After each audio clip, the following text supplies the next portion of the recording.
How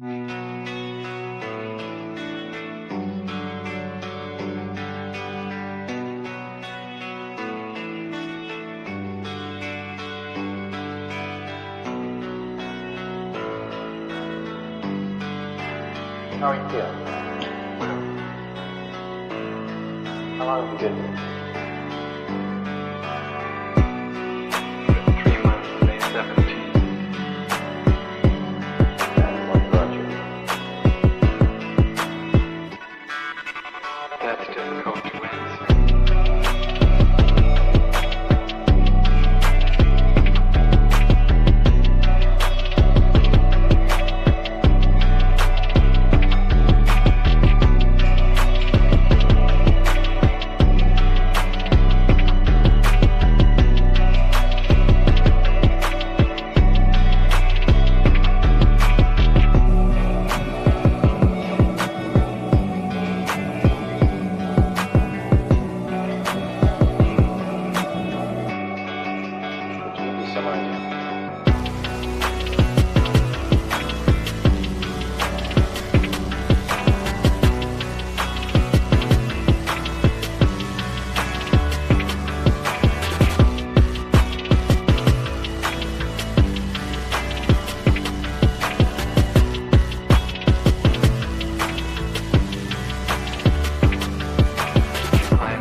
I'm not clear. How is it that playing the piano for people has eventually resulted in your being here in the hospital?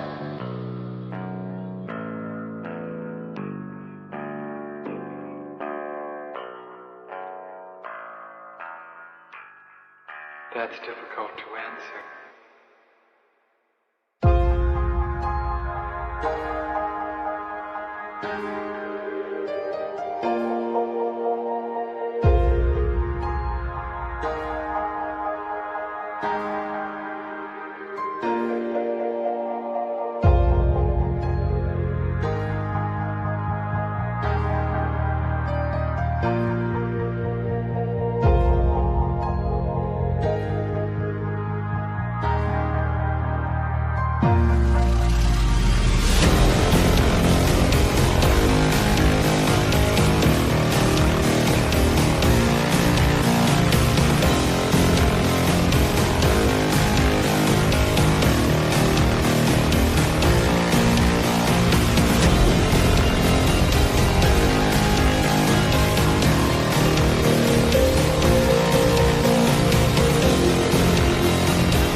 this the end?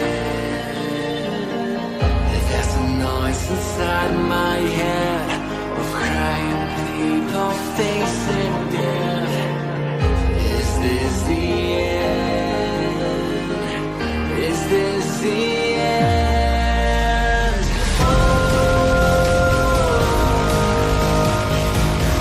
I'm burning in the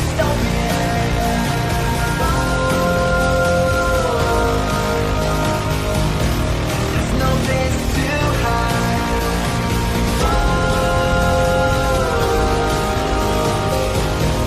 I'm burning in the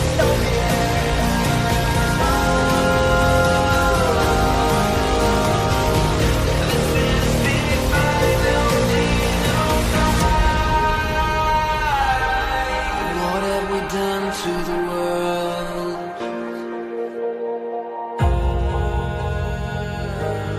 What have we done to the world?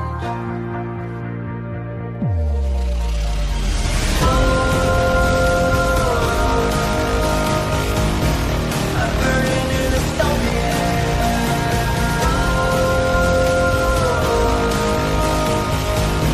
there's no place to hide.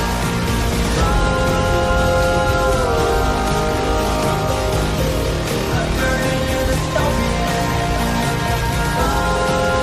this is the final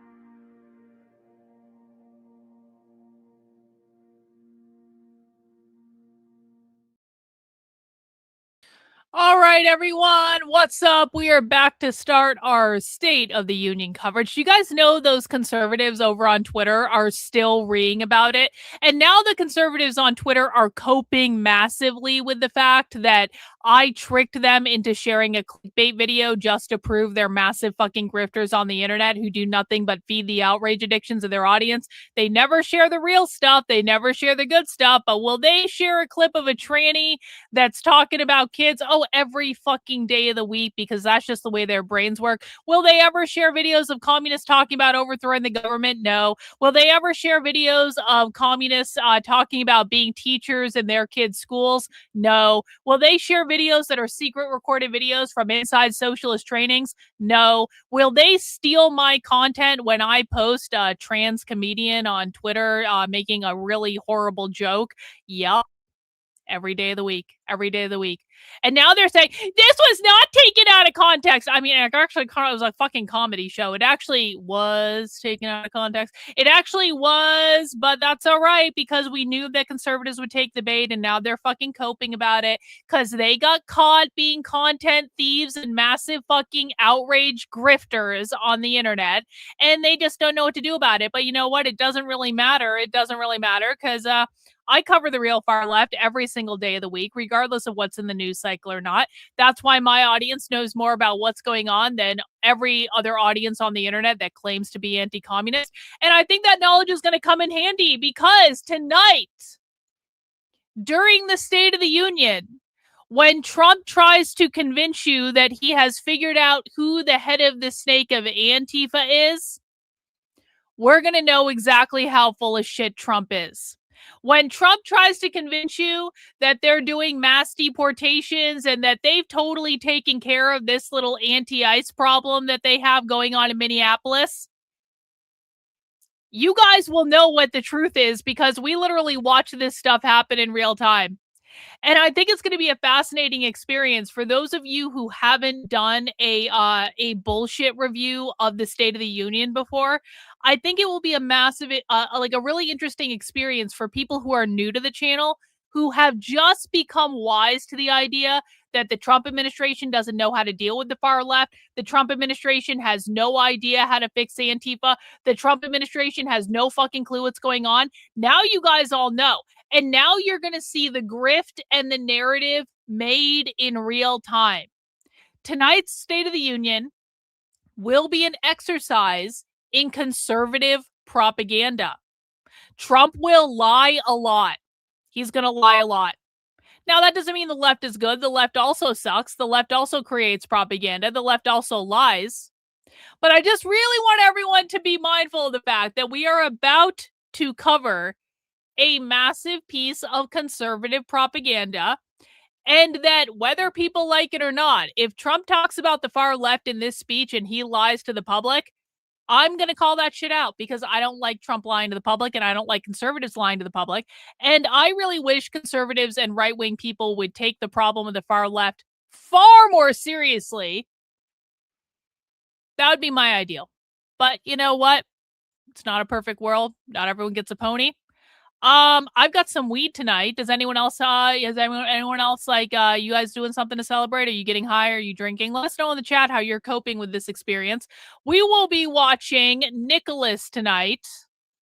Nicholas, young Nicholas is, getting ready to go live soon, I believe, for his State of the Union coverage.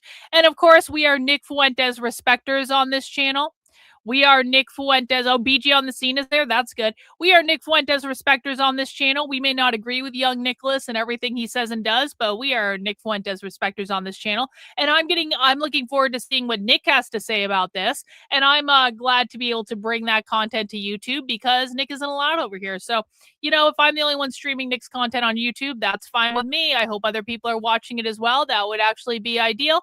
But we will be watching young Nicholas tonight, and he usually does some pretty decent coverage. There's also some other coverage I have pulled up. Hang on, let me just get that. There we go. The White House right now has this really weird video playing where it's like they've made like a PowerPoint slideshow of Trump's accomplishments, and they've got this weird AI video of Trump. This is literally the White House YouTube channel right now. This is the White House YouTube channel.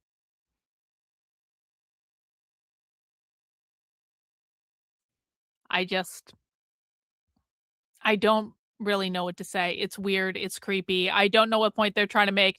I'm not reading all that shit. Is anyone reading that? I'm not reading that. I'm not reading the bulleted PowerPoint scroll list of Trump's alleged accomplishments. Oh, by the way, I did notice Trump, like they quoted the Daily Wire in here at some point. If we keep watching the scroll, we're going to see something about the Daily Wire says X, Y, B, and Z.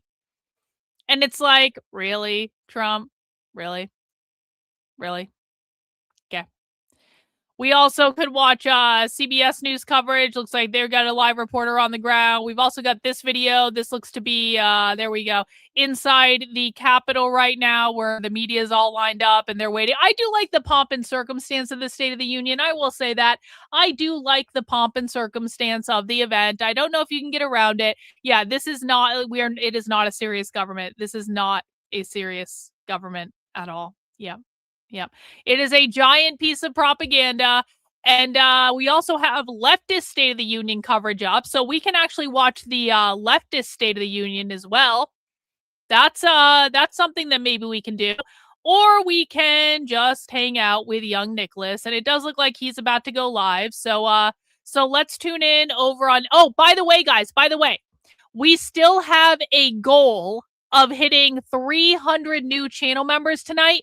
Guys, as an incentive, if we hit 300 new channel members tonight, I will make the spy stream we're supposed to do on Friday. I will make that a public spy stream as my thank you for getting us over the lofty goal of 300 new channel members in a single day. It'll be the largest single day channel membership gift we've ever done. That's pretty rad. Bringing in new channel members introduces people to our spy stream content. We do have a spy stream coming up on Thursday. Thursday's spy stream will be supporter only, so you have to be a channel member or a Substack subscriber or a supporter on a different platform to get access to that. But I will make Friday's spy stream public if we can hit that goal. W's in the chat for T-Max, starting us off strong, 10 channel membership. W's in the chat for Starbright, another 5 channel members. Awesome, awesome, awesome. Really appreciate that. That brings us up to what? Oh God, I'm gonna have to do fucking math now. Dang, I'm gonna have to do math. That 163 or 263. We're getting so close, guys. We're getting so close. If we can hit that 300 goal before the end of the speech tonight, then I will make Friday's spy stream, which is supposed to be a supporter exclusive. I will make it available to everyone as my thank you to you for supporting my work, because I really do appreciate it. Guys, please make sure you mount the like button for me if you would be so kind. Please make sure you have subscribed to the channel if you have not already. We're going to do some pretty laid back coverage tonight. I'm going to be mostly like cracking jokes and maybe yelling and screaming and stuff like that. But I appreciate you guys being here. I appreciate you supporting my work. Hey, aloha, Jerry. Good to see you, bro. Good to see you. I think Nicholas should be starting any moment now. So let's go over there. Starting soon. Look at that timing. Can we have an ice cream party? Yes. Yes, you can. Yo, W's Irish Lass. Thank you for the gifted channel memberships. 5 more to add to the tally. Appreciate you guys. You guys rock.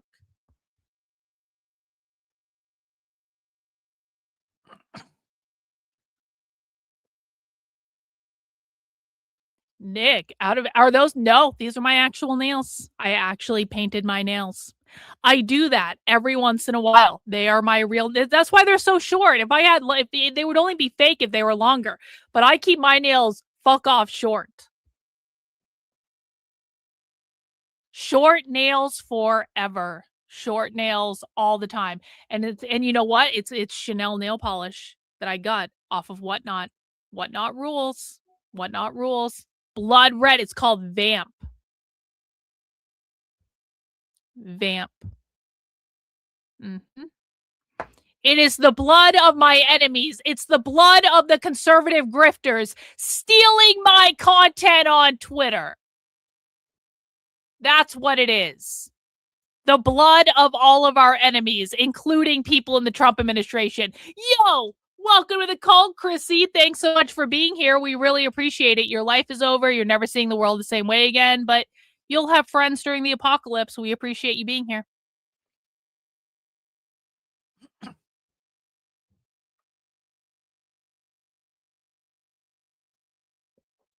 So quiet. So quiet. It's good. Like, I got this Blazendary flash sales these for like $10.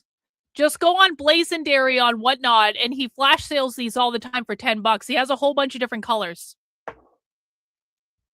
So Blazendary rules. That guy's an acquired taste on Whatnot, but like he's got some great products and you can get great prices on his show. He does like luxury goods. He's got a ton of like random shit.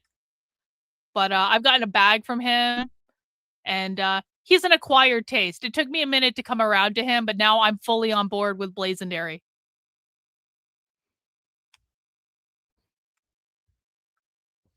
Non-existent. It's mostly a conservative myth, basically.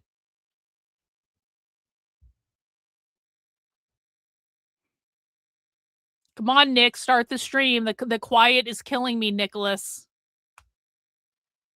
We're all patiently waiting.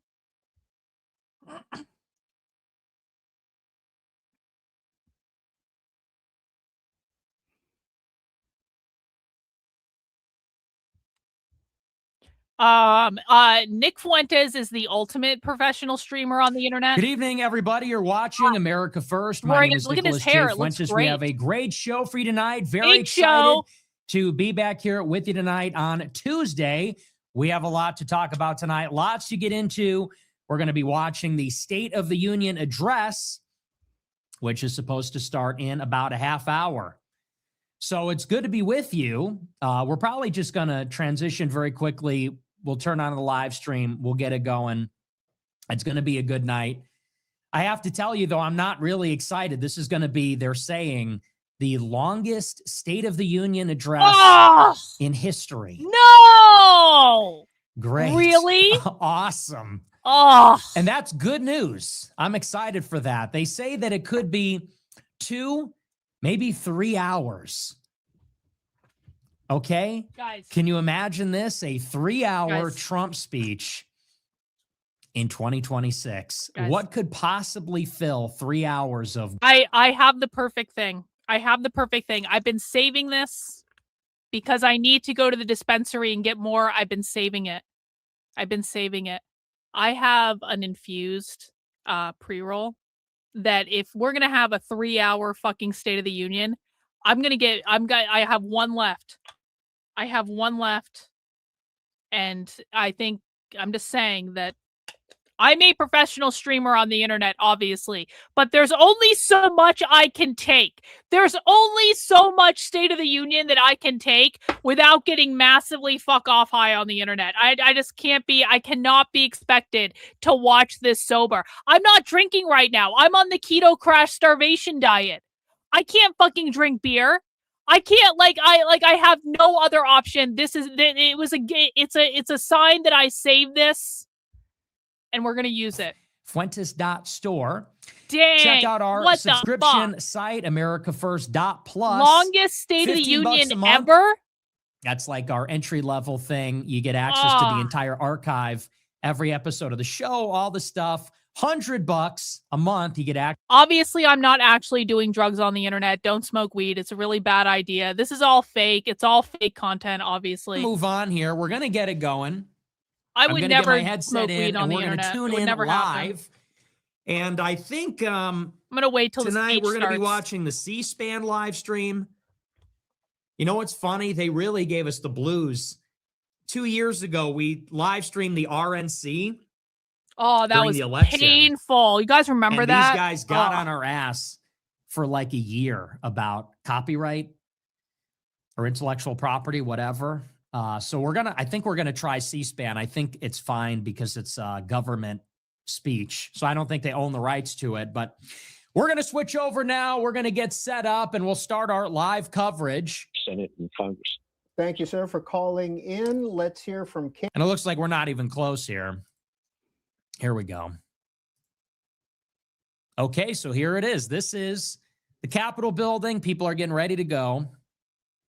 Like I said, starts in about a half hour. And they're saying, like I said, it's going to be 2-3 hours tonight. That would make it the longest State of the Union speech in history. And I got to be honest, the entire point of the State of the Union address 3 fucking hours is to shill the administration, as you know. It is to shill all of the good news. The Trump administration hates us. The Trump administration hates us. What on earth makes the speechwriters in the Trump administration think that we want to spend 3 fucking hours listening to a Trump speech? One in the chat if you're okay with a 3. That means this speech is not going to get over until midnight, guys. If the speech starts on time, the speech isn't even going to get over until fucking midnight. One in the chat if you want to watch a 3-hour Trump speech. 2 in the chat if you feel like the Trump administration is punishing us for calling them out on their bullshit. Why the fuck do you have to have a 3-hour speech unless you're justifying something? Oh my God. This is going to suck. This is going to suck so bad. So this is a pivotal moment in the Trump administration. He's going to have to make the case, getting into primary season, getting into the midterms, about his record in the hopes that maybe he could get it back on track. And that's twofold. This might be the last straw for me, if I'm being honest about it. If I have to watch a 3-hour fucking Trump speech of Trump propaganda praising Trump for being amazing, even though he hasn't fucking done anything, except no taxes on tips. That was cool. We can keep that. But like, I might fucking vote for a Democrat after this. I swore I was never going to vote again. I might vote for the Democrats in the midterms just for retribution for making me watch a 3-hour State of the Union speech. I'm really thinking about it right now. I'm like, I would much rather watch socialism for 3 hours, like every day of the week. There's JD Vance. Like, I don't even like. I can't. I actually might become a Democrat after tonight. I actually might join Antifa. And also vote for the Democrats just because I'm so pissed off at having to watch a 3-hour goddamn speech. The other members of the cabinet too. And that goes with the oversight power of the House.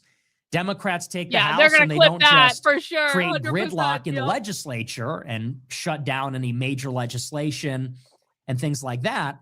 But they also exercise the oversight power, and that's going to be the real problem. Convening subcommittees, subpoena, compelling the release Trump of documents, is going to make us all communists. Deposition, it's over. Deposing government Communism officials. won. And with that oversight power, they then can get the evidence they need, get the paperwork for articles of impeachment. And a lot of people don't realize, again, it's not just against I'm not Trump. up in the It membership could be goal. The against membership Vance, goal is who's good. Pictured here. He's coming into the I Capitol should. building. I should. It could I be should against demand Pete more. Hegseth, who had a major scandal last year around this time. No, Signalgate. I would be thrilled if we hit 300 channel members tonight, which I think we will do. We only have 31 left to go, and I know people are going to come through with it. I would be thrilled. That would be like, it's already the biggest channel membership night ever, and so 300 would just be amazing. If people want to donate more than that, fine, but people have been so generous today, and I'm really, really appreciative. You're staring down the barrel of the gun here. It's not just about losing the House and you shut down the agenda. Exactly. It's also literally, about shutting down the executive branch. Literally. Can we fucking impeach Trump if he makes us sit through a 3-hour State of the Union? Like, I would be like, can we elect the Democrats just to impeach Trump for making us sit through a 3-hour State of the Union? Like, can we rewrite the Constitution that State of the Unions are only allowed to be 90 minutes tops? And really, if it's 90 minutes, you better fucking have something important to talk about. I would like a 60-minute time limit for State of the Unions, like tops. I thought we were getting like an hour-long speech and then we're going to get a Democrat response. No, you're going to make me watch that 3-hour fucking marathon. Literally impeach Trump, rewrite the Constitution. Don't ever allow this to happen again. This is critical. This is unacceptable behavior. There needs to be consequences for this behavior, okay? Otherwise, they're going to do it every fucking year. If Trump gets in, he has to hit the ground running. He needs a plan, needs to be organized. He needs to know what he's doing. Because if you don't have he's momentum probably going to bomb going Iran into during 2026, the speech, if you don't have something to show for it, if you're figuring it out on the fly, if it is like it was in the first term where you don't really have a solid agenda, where you don't know what you're doing, you're going to be caught with your pants around your ankles. We can do it tomorrow, maybe. We'll see how it goes. We'll watch the response because for the media, which is liberal and in the pocket of the Democrats, you're going to have them breathing down your neck. You're going to have you have the effect that the incumbent administration does poorly in the House in the midterms. So you have these historic factors working against you. And if you don't pull it out for Brandon, 5 channel memberships. Thanks so much for supporting the channel, bro. Really do appreciate it. Welcome to all our new channel members. All right, we're getting close to our goal, guys. 274. Only need 26 more channel memberships. Appreciate all of you. That you're going to know very early on whether the administration is going to succeed, because you'll be able to tell in the first year if they did enough, if they have the stuff, if they have what it takes, if they have the right people, if they're doing the right things. And if you don't have that, then forget it. And that's exactly what took place. Just like in the first term, they had all the wrong people. They made all the wrong decisions. And now here we are in February, and we have really lost all the momentum. And it's sort of interesting. That would be fun. Saying this, that's an interesting idea. What if Trump announced that aliens are real tonight? You know what? Listen, if Trump announces that aliens are real tonight, and maybe they do some sort of stunt where they have an alien come into the chamber wouldn't that be fucking awesome? If Trump announced that aliens were real and aliens came into the chamber and then Listen, I don't want to dream about setting off some sort of device that kills all the politicians in Washington, D.C., except the one lone survivor or whatever the fuck. I don't want to put that idea out there. Obviously, we denounce all violence. Obviously, I would never want every single politician in Washington, D.C. to be eviscerated in one fell swoop. I would never want that. That would be horrible. That would be a tragedy. I'm not saying I want Mars attacks to happen or something. I'm just saying it would be cool if Trump actually did something productive and announced that aliens were real during the speech. That'd be great. 1 in the chat if you want Trump to announce that aliens are real and have an alien come into the chamber and do something interesting. 2 in the chat if you don't want aliens to be real. Now, we have crashed into the rocks. The waves have broken on the shore of reality. And where do we sit a year in? Well, none of it happened, okay? The Epstein thing has become an albatross, and it's a totally unforced error. Nobody to blame but themselves. They promised it, they botched it, covered it up, didn't work. Now it's dragging them down with all the young people. The mass deportations, total capitulation in Minneapolis. Yes. Winding it down. Yes. People argue with this, but the deportations are not what were promised, and they're not where they need to be, and they're just not sufficient. Border wall hasn't even been started. Not only do you have a war in Ukraine, you got a war in Iran. In the middle of this first State of the Union, we have half of our air power in the Middle East. Don't steal our dreams, Mitchell, okay? How dare you? For shooting down other planes. They're for air superiority. They were there to shoot down Iran's Air Force. And that is something that might be discussed tonight. More on that in a moment. But all these hopes and optimism, ending all the wars, the no war president, peace president. Well, not only are we not done in Ukraine, and the Ukrainians launched an attack on a missile factory in Russia just this week, you got another war in Iran. We're bombing them. And so it's just, this is a sampling. You've heard it at this point. This is a sampling. The economy's not even doing good. Growth is at 2%. It's good, not great. Yep. Yo, Fetterman's the job market's not great. It's basically frozen. It's no fire, but no hire. Nobody's losing their jobs, not tons of massive layoffs. It's acute in certain industries, software, things that are being affected by the new technology, but nobody's getting hired. People are suffering from underemployment. You got a lot of problems, a lot of really bad indicators. You have delinquencies on car loans, delinquencies on mortgages going up. Prices have stabilized, but they're still high. And wage growth isn't good. So lot of problems, and we're a year in. Yeah, probably true. So I don't know what he's going to say tonight, but I imagine it's going to be an attempt at a reset. To Trump's credit, I think there is some effort inside the administration at resetting. At least that's the big idea. And you can kind of see some evidence of this. At the beginning of 2026, I think there was a recognition that things are not going the way they needed to be going. They just looked at the numbers. They looked at the approval. They looked at the generic ballot polling. They looked at the odds for the midterms. And I know that they're thinking about making a change. And so there's some things that are going out there. They're talking about eliminating DEI for air traffic controllers and pilots, which is fine. And they're talking about changing the food pyramid. And they're doing Trump RX, the pharmaceutical pricing. So there's some effort. There's some initiative to get some new policies out there. They're trying to get it going. But I think what you've seen already 2 months in is they just cannot overcome. Unfortunately, I think it's just too late. And so they're just getting beaten back by the tide, which is too powerful, by the media, by the Democrats, by the courts, the Supreme Court, which just handed down the decision striking down the tariffs, by the personnel, which doesn't even know what they're doing. So real, Nick. So real. Yep. And I think it's just a little too late. And, the reason that I'm so pessimistic about all of it, and why I was pessimistic from the jump in 2024, is because we saw all of this happen back in the first term. We saw this whole story play out, which is that Trump is disorganized, incompetent, hires all the wrong people. And The intentions are there. I mean, I think the intentions are right. Like he's pro-protection in terms of tariffs. He's anti-war. He's big on American power, but used in a restrained way and using all the tools at our disposal, using trade, using the economy, using diplomacy, using the deterrent force of the military. The instincts are right. Even as far as immigration is concerned, in the first term, he tried 100 different things to reel in H-1B visas, literally 100 things, and they tried to get the funding.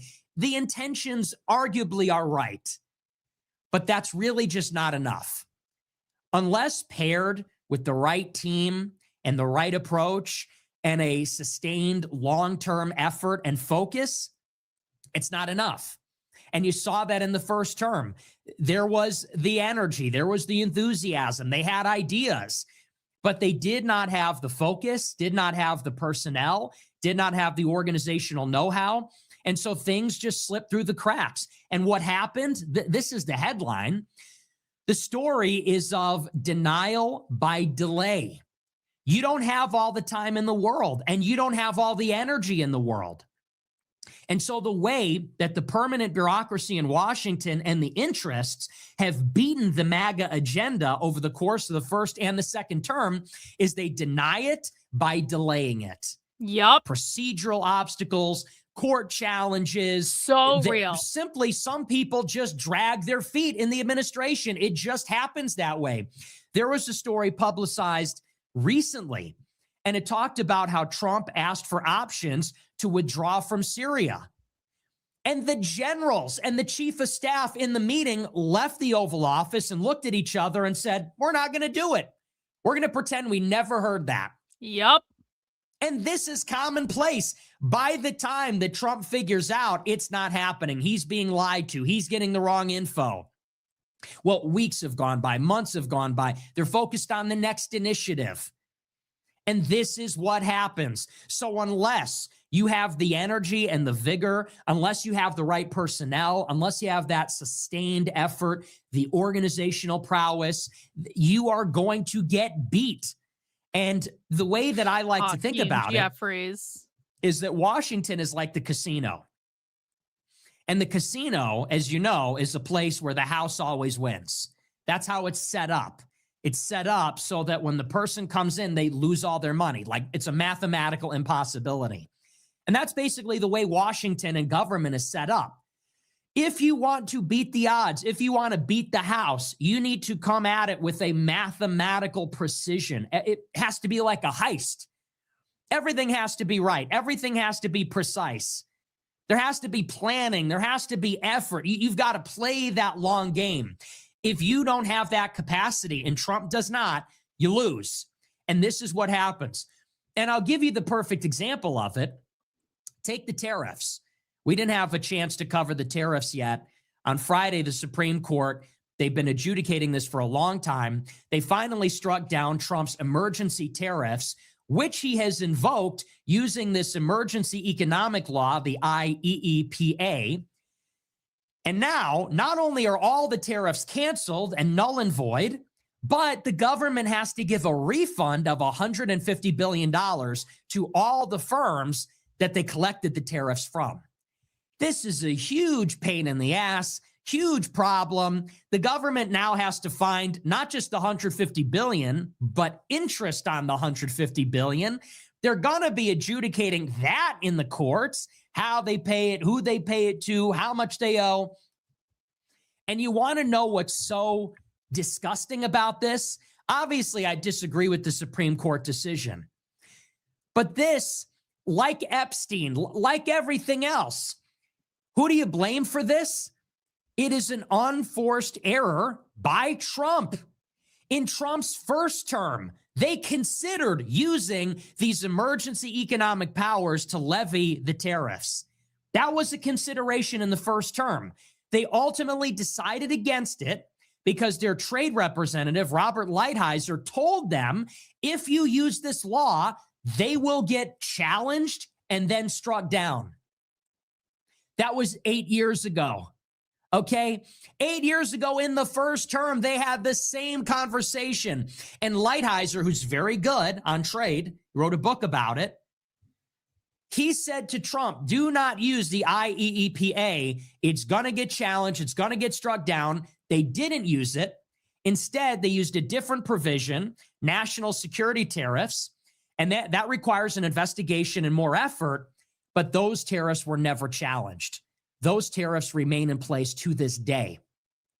They had that same conversation last year about how they're going to do the tariffs. Hey. And Trump said, thanks so much for the super chat, bro. I appreciate it. The great thing about being a clinical psychopath is a superpower to never be blackpilled. Politics is the greatest form of dark comedy. You know what? Like, there's a lot of truth to that. There is a lot of truth. Hey, welcome to the cult, K in the blue. Welcome to the cult, girl. Girl, boy, bro. I don't know. They, them. I don't know. Welcome to the cult. We appreciate you being here. Thanks so much. Guys, we now have 25 new channel members until we meet our goal of today. Can we get 5 more people, just 5 more, to donate 5 channel memberships? 5 people donate 5 channel memberships. We hit the goal, and that would be rad. Normal business as usual. You need someone that's going to break the back of the system. You need someone that will cross the Rubicon. Trump is not that guy. Doesn't have it in him. And that's why I didn't vote for him. I will say, I like this ceremony of like announcing people for State of the Union. I'm very into like pageantry and stuff like that. I appreciate the ceremony of the guy coming in, Mr. Speaker, the President of the United States. I really do. I tear up. Like, I want politics to be real. I want politics to be like in the movies where it was a noble pursuit. I want that. I used to love movies about Washington, D.C. that were about the noble politicians who are fighting the good fight.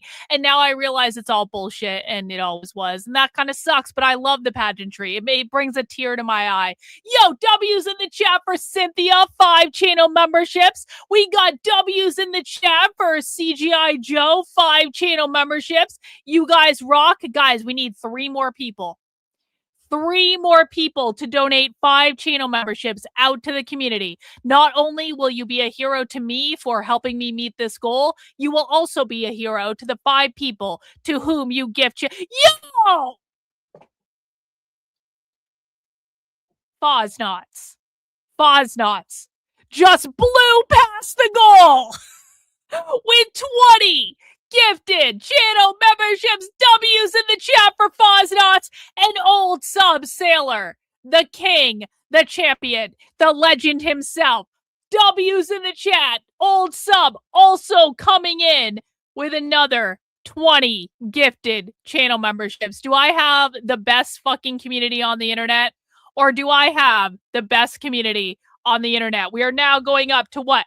315. Wait, no, 315 or 320. Hang on. I gotta do math. 385 plus 40 equals 425. No, 325. How about that? 325. There we go. I can do math too, guys. I can do math too. I too can do math. Thank you guys for meeting the goal. You guys rock. You guys are, I seriously cannot believe 325 new channel members. Like, holy shit, that's fucking awesome.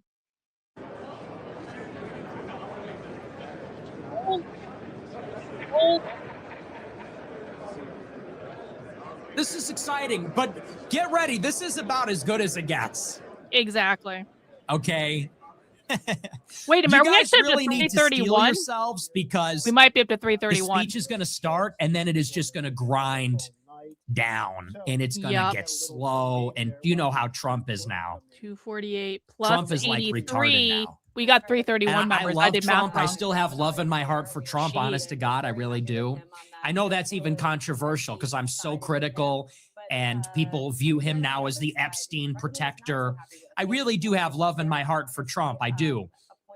But he's like retarded now. He's not the same animal. You look at him in 2016, it's a different animal. Maybe and an honestly, unofficial goal, don't take Reagan. my word Unofficial, for it. okay? Go watch him. Go watch him in the 2016 primary debates. Watch him in interviews. He's literally a different guy. True. Yeah, probably so true. So much more energy, so much sharper. Listen. We're going to let fate decide. I agree that 420 would actually be the most perfect goal for the State of the Union. That's also a really big ask, though. People have already given 331 gifted channel memberships today. That's a lot of fucking gifted channel memberships. And so I don't want to wear out my welcome or anything. If we hit 420 if we actually hit a number that says 420 new members, that would be fucking awesome. But we're going to allow that to be up to fate, okay? We're allowing that to be up to fate. If the universe deems it so, if people feel so inclined, that would be rad. But we are going to leave it up to fate. Yo, welcome, John, to being a YouTube channel member. We appreciate it. To celebrate your first full-fledged day as a fascist. See, I appreciate you embracing it, old Sub-Sale. It's just the way you got to go. It's the way it has to go. Just got to embrace it. Really appreciate you, bro. You rock. He used to talk about Hannibal Lecter at every rally, and people were saying, like, what the fuck is this guy talking about? People were saying, like, Hannibal Lecter, what? Mm-hmm. Every rally was like, the late, great Hannibal Lecter, he'd love to have you for dinner. He kept saying that, and people were just like, I remember that. Okay, bro, I guess. And people started to call this out. They said, you're going crazy. Like, this is getting really weird. And then he would say, no, it's not weird. I'm weaving. Ooh. Uh-oh, Baron. Baron Trump. Look at Nick. Okay, clavicular. We got to get some Reddit True Tide down the hall and to the left. No, I'm kidding, of course. Kidding. We love Baron.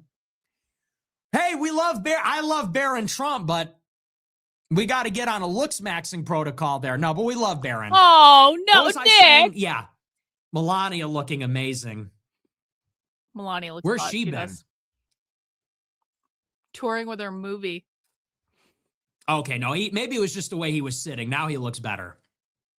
Look at the nose. He looks like a Trump. Coin. He looks like like that's a face that should be on a fucking coin, dude. Aryan. We got Melania. You never see nobody ever talks about that, but you never see Melania anymore. Isn't that interesting? You never see her anymore. You wonder if there's a little trouble in paradise. Not that it's anybody's business, but something's definitely up there.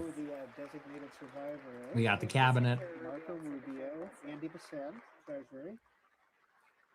Okay, you're going to mark the list? Okay.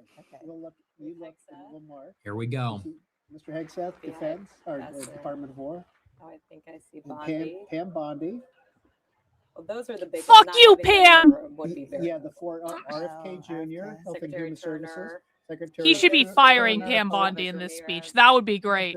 Trump would get my vote for the midterms if he fired Pam Bondi in this speech. That would be rad. Interesting. If you go to Politico and type in Labor Secretary, you can read the story. There were some charges filed against her. This is a little bit of creatine. Sexual harassment charges. To help with the sleep deprivation so I don't get tired. There's Secretary Noem, DHS. Oh, look at how botched. Susie Weiland, that's Chief of Staff behind. Kristi Noem is looking rough. What, did she just get lip filler? Daughter of Not to be catty. Not to be catty about it, but she's got the Mar-a-Lago look. There's Lee Zeldin. I did spot We got Susie Wiles. Yeah, I did see Doug Burgum as well. So Burgum is there. Is this Russ Voigt, OMB director? Oh, Nicholas. Young Nicholas. Thank you. I wasn't sure which one it was. He's very instrumental in this administration. Oh, very It's much. very so. exciting. The Doge cuts earlier this year. And then DNI Director Tulsi Is Gabbard. that Tulsi? Yep, there she is. Kind of a homecoming for her, too, former House member. They say that Tulsi Gabbard's on her way out. She might be the first one to go after the World Cup. It's probably going to be Tulsi Gabbard and Kristi Noem. They might be the first two heads to roll out of the administration. So real. There's Brooke. Brooke Rollins is there. Lutnick is there. Commerce. Behind Rollins. Transportation. We saw Scott Duffy. Sean Duffy. Yeah. Sean Duffy. Sorry. That was It's Scott going to be Carter. great. The longest State of the Union in history, they're calling it. Small business. I should say, before we get into it, the biggest thing that I'm looking out for, it's going to be a fairly typical State of the Union, I think. Here is my prediction, if I can offer you one. I think that the bulk of the State of the Union, he's going to focus on border security. That's going to be a big one. That's really one of the biggest accomplishments. And in terms of favorability, that is what his voters approve of the most, the handling of the border in particular, which I separate from deportations, which is technically a separate policy. He's going to talk about border security. They say he will introduce another tax cut. He has another chance to use the budget reconciliation process for the year 2026. Midas Touch lost their signal. How that's funny. That would be possible. These budget reconciliation bills, they have to at least be revenue neutral. So if you cut taxes, you need to come up with a revenue increase. No, they're still going. Or spending cut somewhere else. You remember the big, beautiful bill, that was utilizing the budget reconciliation process. They cut taxes, corporate tax cut extension. It was no tax on tips. There were some other tax cuts, I believe, on Social Security benefits.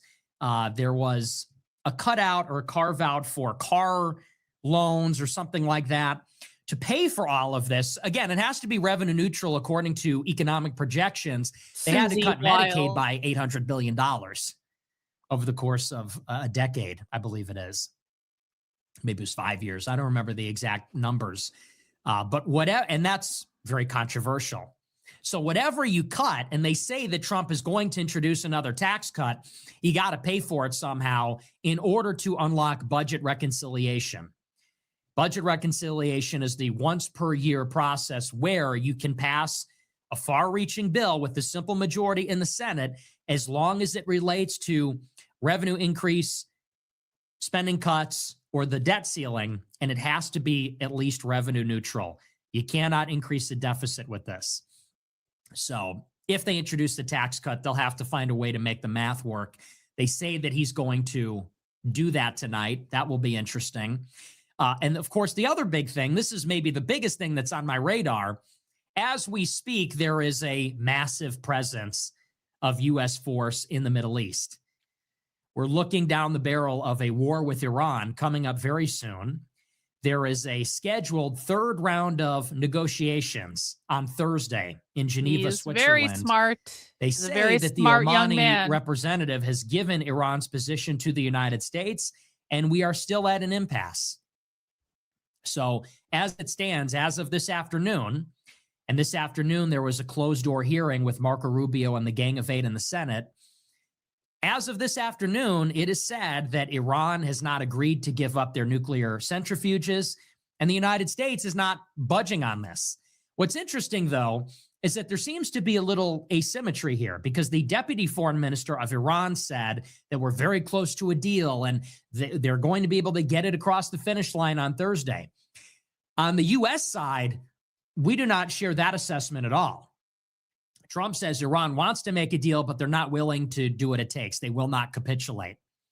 And so how Trump approaches that subject tonight may be very interesting. Some say that he may declare war on Iran, that he may make the case to the American people for a war with Iran, or maybe there will be some new innovation in the Iran policy. But that might be the single biggest thing to watch tonight is what he has to say about this situation. That might be the one to watch. That's maybe the... Listen, daughter.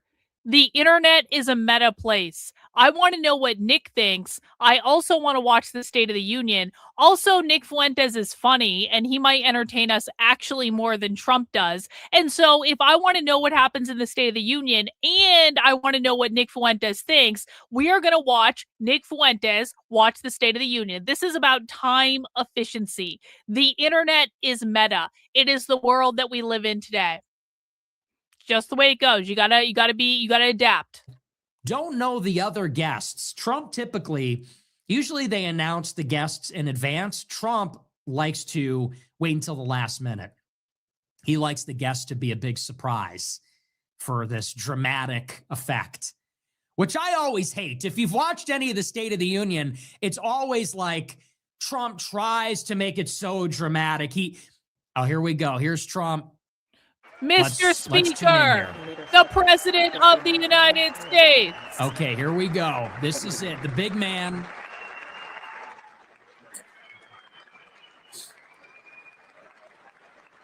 Trump's hair looking good. Very Red powerfully tie. And very strongly.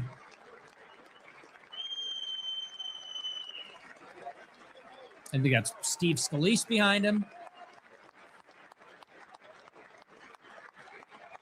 Can I turn this up?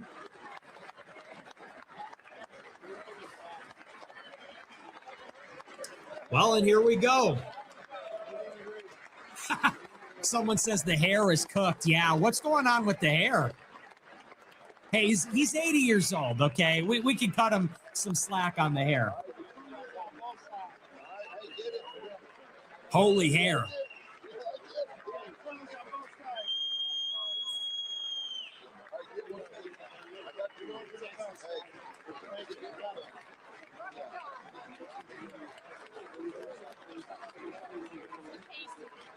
Yeah, we're having a little trouble up top there. Little androgenic situation.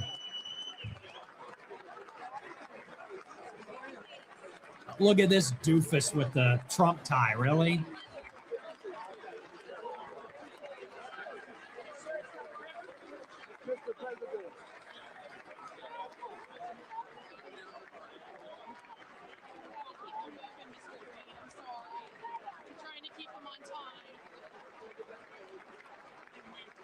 Selfie Trump. State of the Union selfie Trump.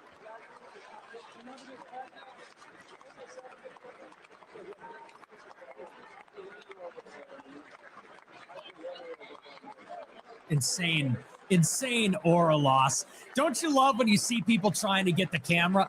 Hey, pull the camera up before he's right in front of you, right? Mm-hmm. That was crazy.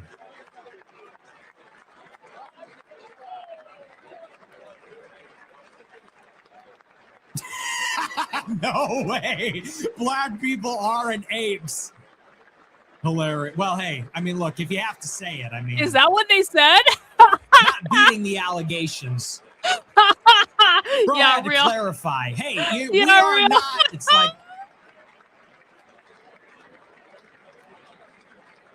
That's the ASU frame-mogger. We are not apes.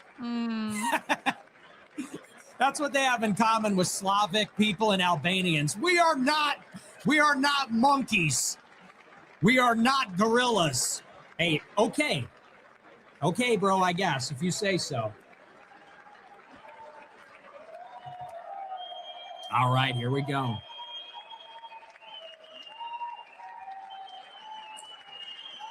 Suit is gorgeous. Love it.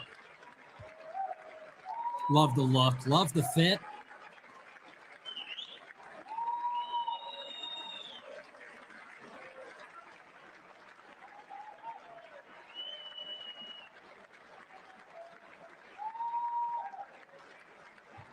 Look at how fat and disgusting J.D. Vance looks. Look at how he wears it on his face. Trump doesn't. Trump is a heavier guy, but he doesn't wear it like that. You know, he doesn't wear it in his cheeks. J.D. Vance looks like Alvin, bro.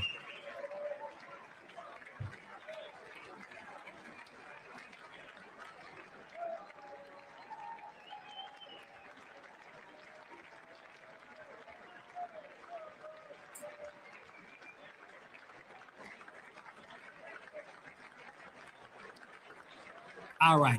Come on now.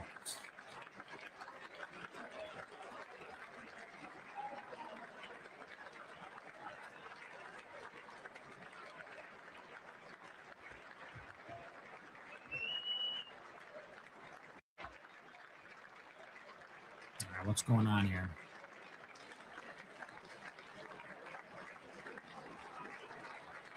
What is Trump doing? Why is he just standing there? Members of Congress, I have the high privilege and distinct honor of presenting to you the President of the United States.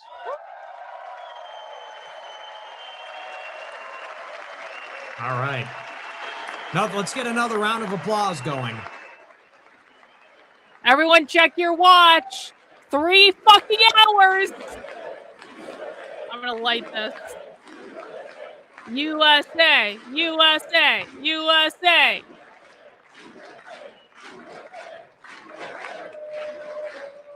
Well, thank you very much, everybody. It's really an honor. I just get ash all Speaker over my Johnson, fucking nose. I did. Vice President Vance, First Lady of almost the started United a fire. States. No big deal.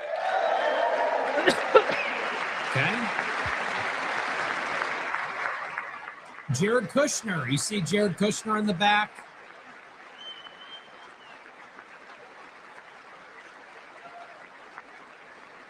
I'm a professional. I almost just set my office on fire lighting a joint. Yep. Professional on the Second internet. Lady of the You, United W. States. Chevelle, thank you. Why did he say your name?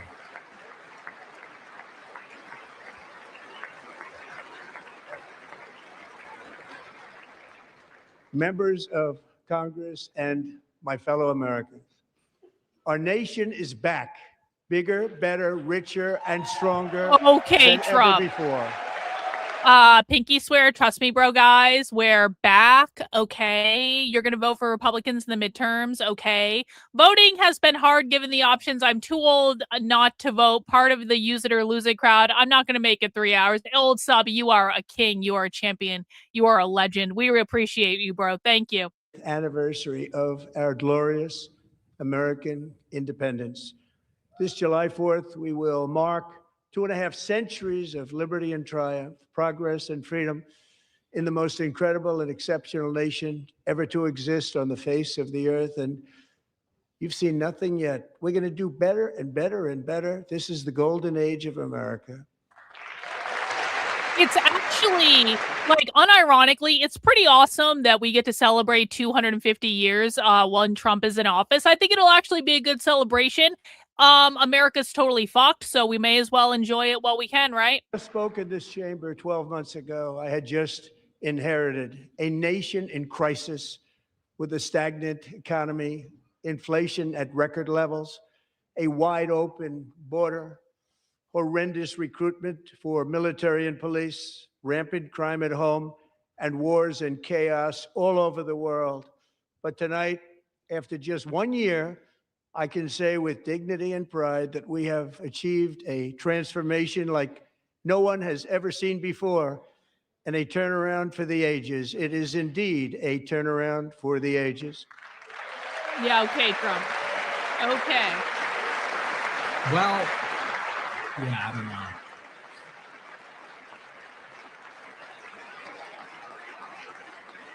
All right, that's enough of that for right now. We're saving the rest of that.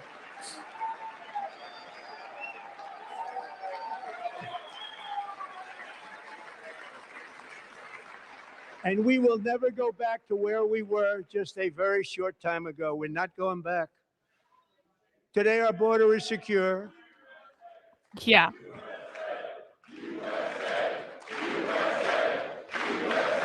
Yeah, real. Thank you, Master Shake. I know. Someone tell Adam Green to start streaming me right now. Is restored. Inflation is plummeting. Incomes are rising fast. The roaring economy is roaring like never before. And our enemies are scared. Our military and police are stacked.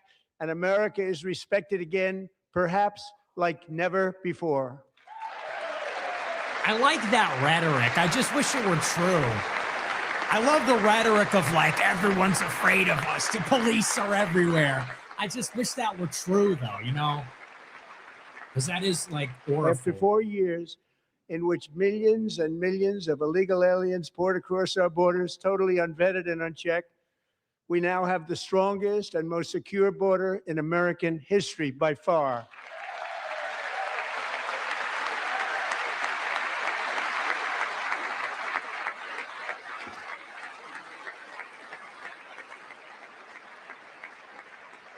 In the past 9 months, 0 illegal aliens have been admitted to the United States.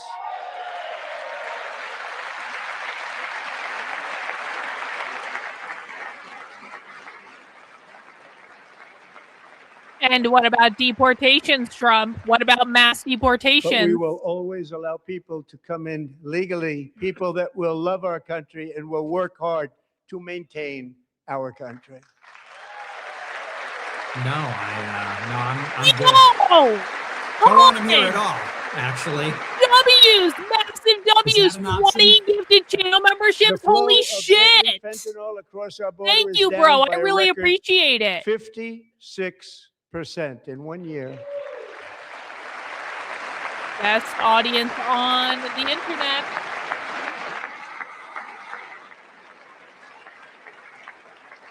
And last year, the murder rate saw its single largest decline in recorded history. This is the biggest decline, think of it, in recorded history, the lowest number in over 125 years, year 1900. In fact, substantially before my wonderful father, I had a wonderful father, Fred, before he was born. Substantially before he was born.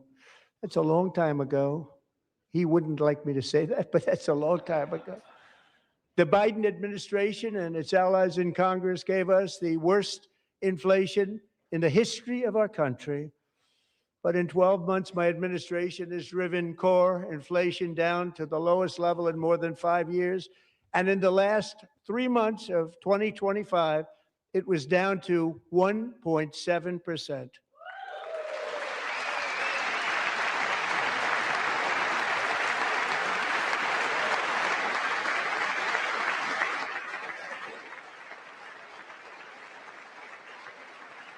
Gasoline, which reached a peak of over $6 a gallon in some states under my predecessor, it was quite honestly a disaster, is now below $2.30 a gallon in most states, and in some places, $1.99 a gallon. And when I visited the great state of Iowa just a few weeks ago, I even saw $1.85 a gallon for gasoline.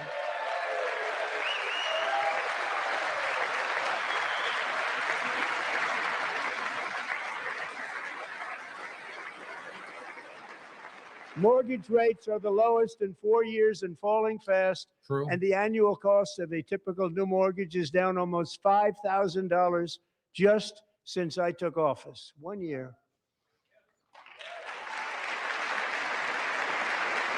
And low interest rates will solve the Biden-created housing problem well, at the same time protecting the values of those people who already own a house that really feel rich for the first time in their lives. We want to protect those values. We want to keep those values up. We're going to do both.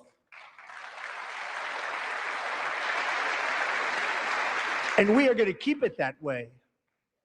The stock market has set 53 all-time record highs since the election. Think of that, 1 year. Boosting pensions, 401ks, and retirement accounts for the millions and millions of Americans. They're all gaining. Everybody's up, way up. In 4 long years, the last administration got less than $1 trillion in new investment in the United States. And when I say less, substantially less. In 12 months, I secured commitments for more than $18 trillion pouring in from all over the globe.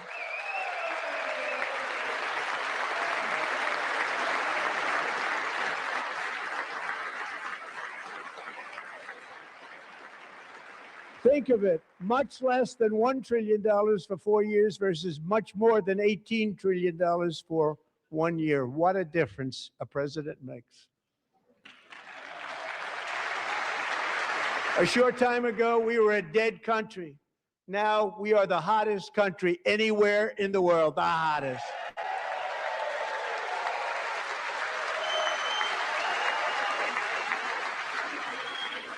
Where is Massey sitting? Has anyone seen Massey? What side is he sitting on? As thousands of new businesses are forming in factories, plants, and laboratories are being built, we have added 70,000 new construction jobs in just a very short period of time. It's getting bigger and bigger and stronger. Nobody can believe what they're watching. American oil production is up by more than 600,000 barrels a day, and we just received from our new friend and partner, Venezuela, more than 80 million barrels of oil. That's so awesome. Bro. Honestly, that's so awesome. Trump conquered a country. Yeah, Trump conquered Venezuela. Okay, that's awesome. And stole their oil. We kidnapped American the natural president. gas production is at an all-time high because I kept my promise to drill, baby, drill. I really hate that, but whatever.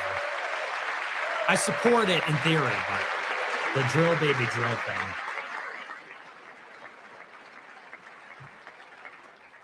More Americans are working today than at any time in the history of our country. Think about that. Any time in the history of our country, more working today. And 100% of all jobs created under my administration have been in the private sector.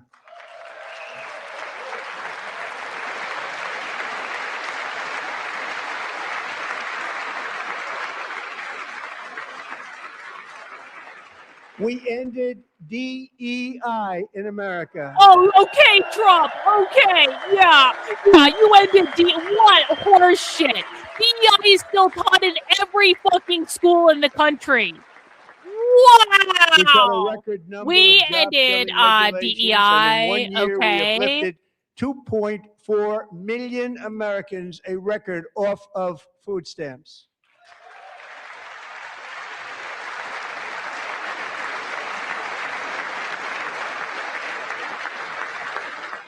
And for all of these reasons, I say tonight, members of Congress, the state of our union is strong.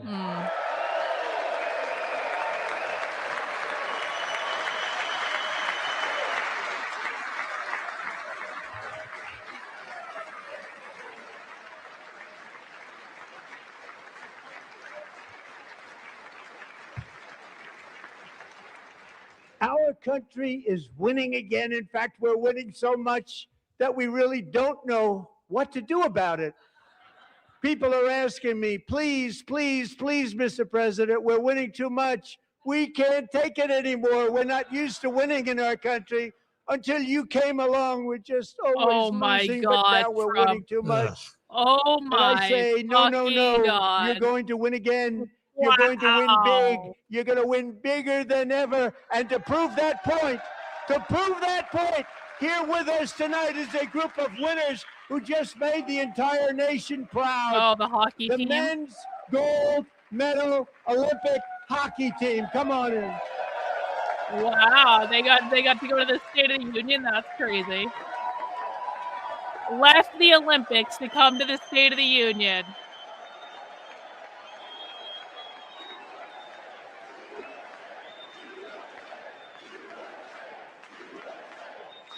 That is a W, though. It we is. Did mod Canada. I agree with that. Isn't that kind of funny? We threatened to invade Canada, then we kick their ass at hockey, their own thing. Yep. We have to admit, kind of a W. It's a little cringe, but it's so cool. I mean, if we're being honest about it, if we're being honest about it, hockey players are by far the hottest of professional athletes. There's no sexier man than a fucking hockey player. I will die on this hill. By far the hottest of all professional athletes, and like even if they're missing teeth, even if they're losing their hair, I don't fucking care. Hockey players are the hottest of all professional athletes.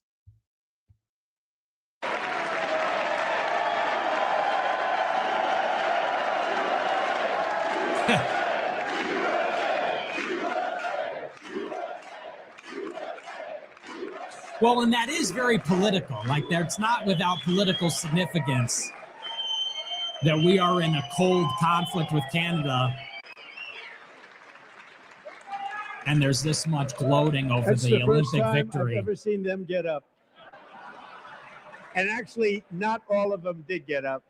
But they beat a fantastic Canadian team in overtime, as everybody saw, as did the American women who will soon be coming to the White House.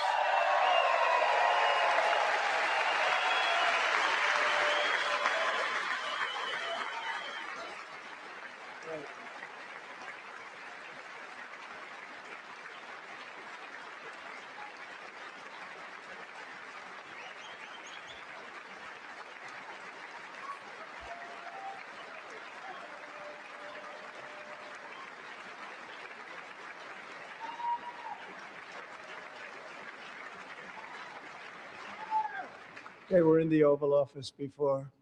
And I just want to say a second very big congratulations to Team USA. But I have to say that, and I told them this, and we took a vote of the team. I said, anybody votes no, I'm not doing it. So they stood there and they weren't about to say no, because I've never seen a goaltender play as well as goalie Connor Hellebuck.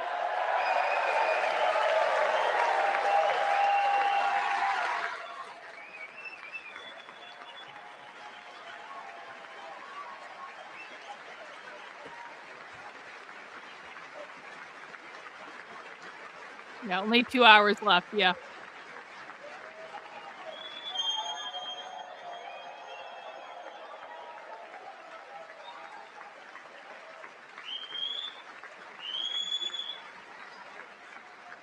Think of it, 46 shots on goal. And I asked him, the one shot, the one where you put your stick in the back and it hit the neck of your stick and bounced off. You practice that, or was that a little lucky? He refused to answer that question. All right, come on. But now. I just want to tell you that the members of this great hockey squad will be very happy Nick to is hear feeling based on mogged their by vote and hockey my players. vote. And in this case, my vote was more important. Listen, and I think that Nicholas is a very handsome young man, but he cannot compete with professional hockey players. I'm very sorry, Nick. And which has been that's disloyal, given to whatever. Many athletes over the years. Fact. But when I say many, not too many. Like Nick is a man of many talents. He cannot mog a professional hockey player.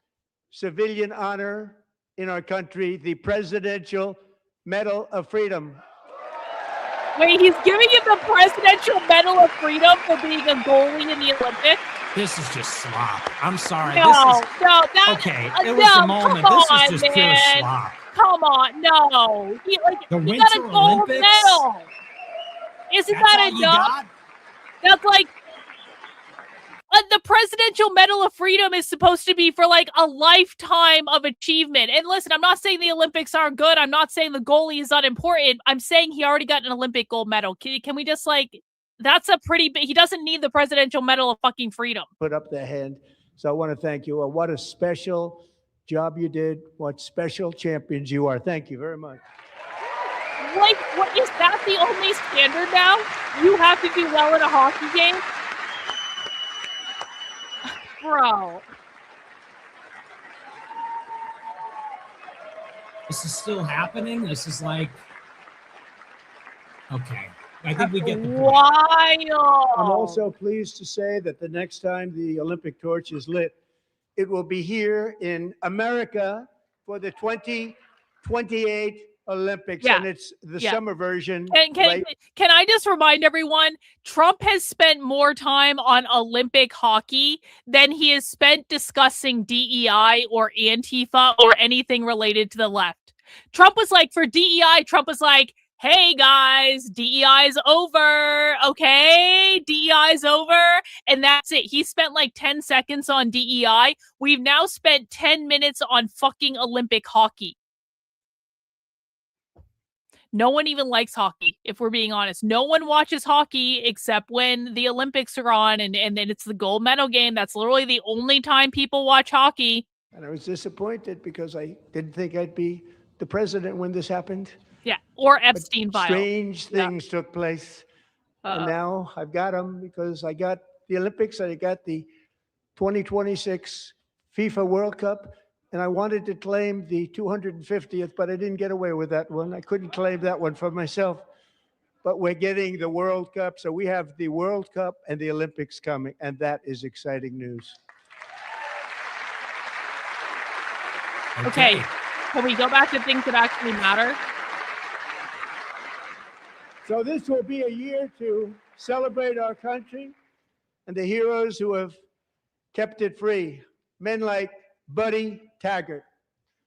At age 17, Buddy volunteered to defend America in World War II, serving in the Pacific under the great General Douglas MacArthur.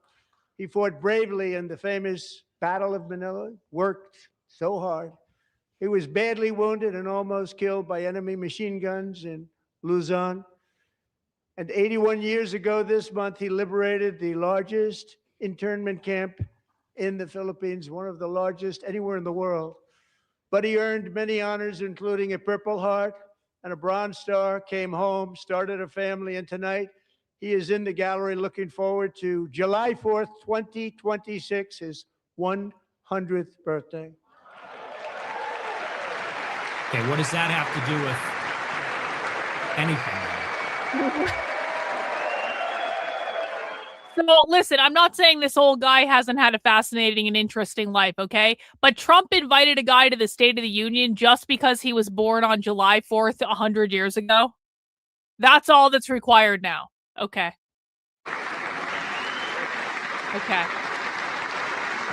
Bro fought in the brother war. Yeah, exactly. Yeah. So, buddy, you're a brave man, and we salute you. Even in times of challenge, setback, and he's a war hero. Okay. The spirit of but has he done anything recently? 1776 has always shone through very brightly. It was July 4th of last year when floodwaters tore through a girls' summer camp in Central Texas. One of the worst things I've ever seen. I was there, rising 26 feet in the matter of minutes, tragically claiming many, many lives. You all remember that one. As the waters threatened to sweep her away, 11-year-old Millie Kate McClelland closed her eyes and prayed to God. She thought she was going to die. Those prayers were answered when Coast Guard rescue swimmer Scott Ruskin descended from a helicopter. I'll be right back. Above. Nobody knew where he came from. It was Scott's first ever rescue mission. A young guy, but very brave, very, very top. Always top in his class, and he lifted not just Millie Kate, but 164 others to safety.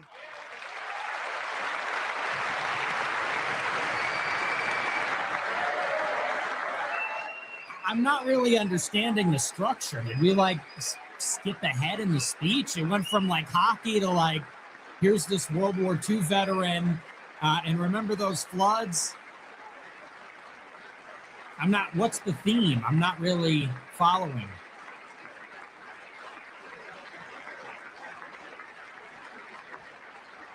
It seems like they're going for more of a vibe. People or watched something. Scott from a distance, and they couldn't believe what they were seeing. The winds were blowing, the rain was pouring, everything was going, and that rapid water, nobody's ever seen anything like it. They said, wow, that's something.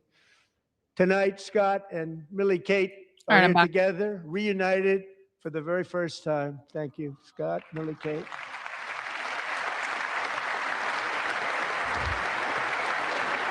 Thank you.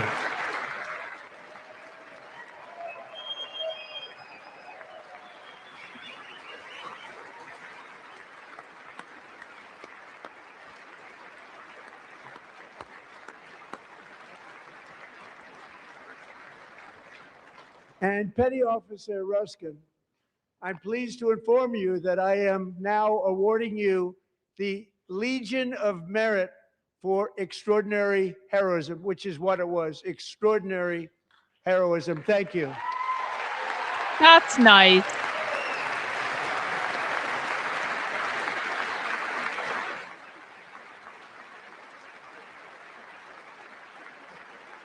And I'd like to have the military aide to please come down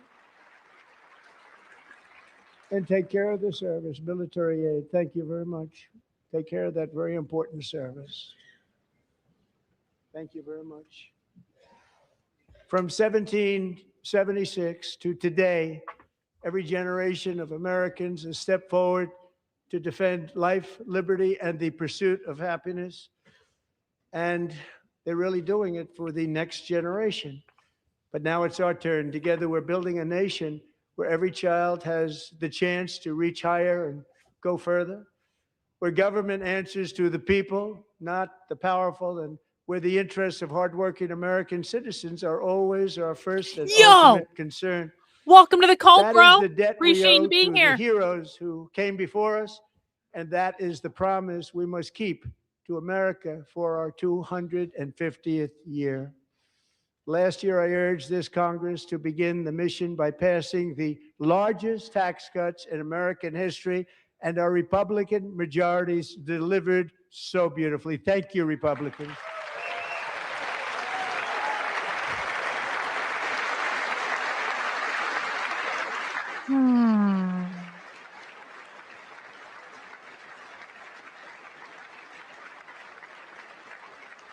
All Democrats, every single one of them, voted against these really important and very if Trump ever does necessary, this, massive. If Trump ever does this, I'm literally joining Antifa. I'm not even joking. I'm gonna be like, okay, like literally, fuck you guys. They wanted large-scale tax increases to hurt the people instead. But we held strong, and with the great, big, beautiful Chuck bill, Schumer looks like a fucking troll, doesn't he? No tax on tips, no tax Chuck on Schumer overtime, literally is and manifesting no a tax troll. on Social Security for our great seniors. Yeah, let's cut all income tax. I That'd do be just pretty like great. the direct call out. No, they didn't vote for the tax cuts that were necessary. That's kind of, And I we do also kind of like made that. interest on auto loans tax deductible the first time, but only if the car is made in America. No, okay.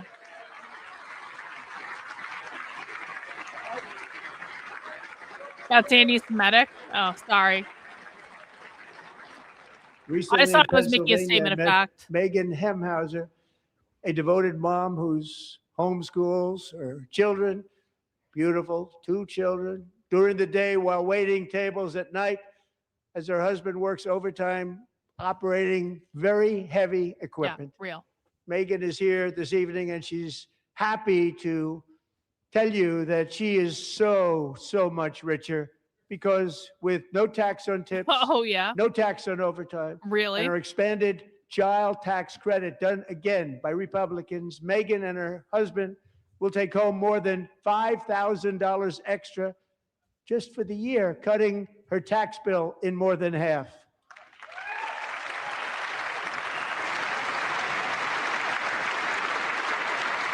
Megan, please stand up. We're fighting for you, Megan. What are we taking? What is that? Dude, Thank you, what Megan. is that? We're fighting for you, What Megan. actually is Under even our that? bill, parents like Megan can also activate their It's like, children's dude. brand new Trump accounts. So And typical. I didn't name it. So, is that not so? Look at her face. I did not name that. Look at how she's looking at Megan. Nobody believes me, but So I did not typical. name it. It was named by a very tall man sitting right there in the third row. Nice man, a good man. Tax-free investment accounts for every funny. American child. This is something that's so special and has taken off and gone through the roof. Millions will be pre-funded courtesy of the U.S. Treasury and private individuals like Michael and Susan Dell, who have donated $6.25 billion to fund the Trump accounts for 25 million American children. They're great people.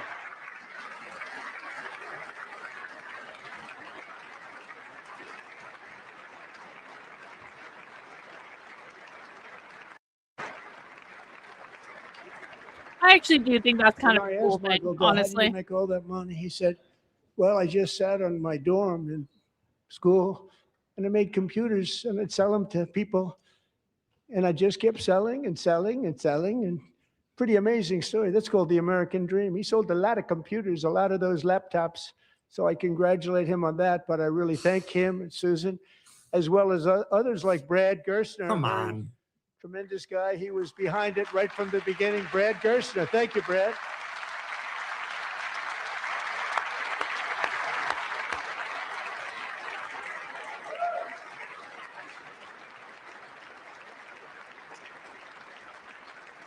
So with modest additional contributions, That guy these has young no people's aura. accounts could grow to over $100,000 or more by the time they turn 18. Think of it. How much money is that for somebody that started with nothing?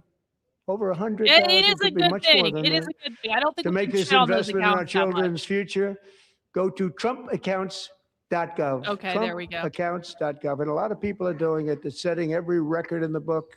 It's popular. They knew what it was going to take. I'm so proud of them. I'm so proud of the people that got it started.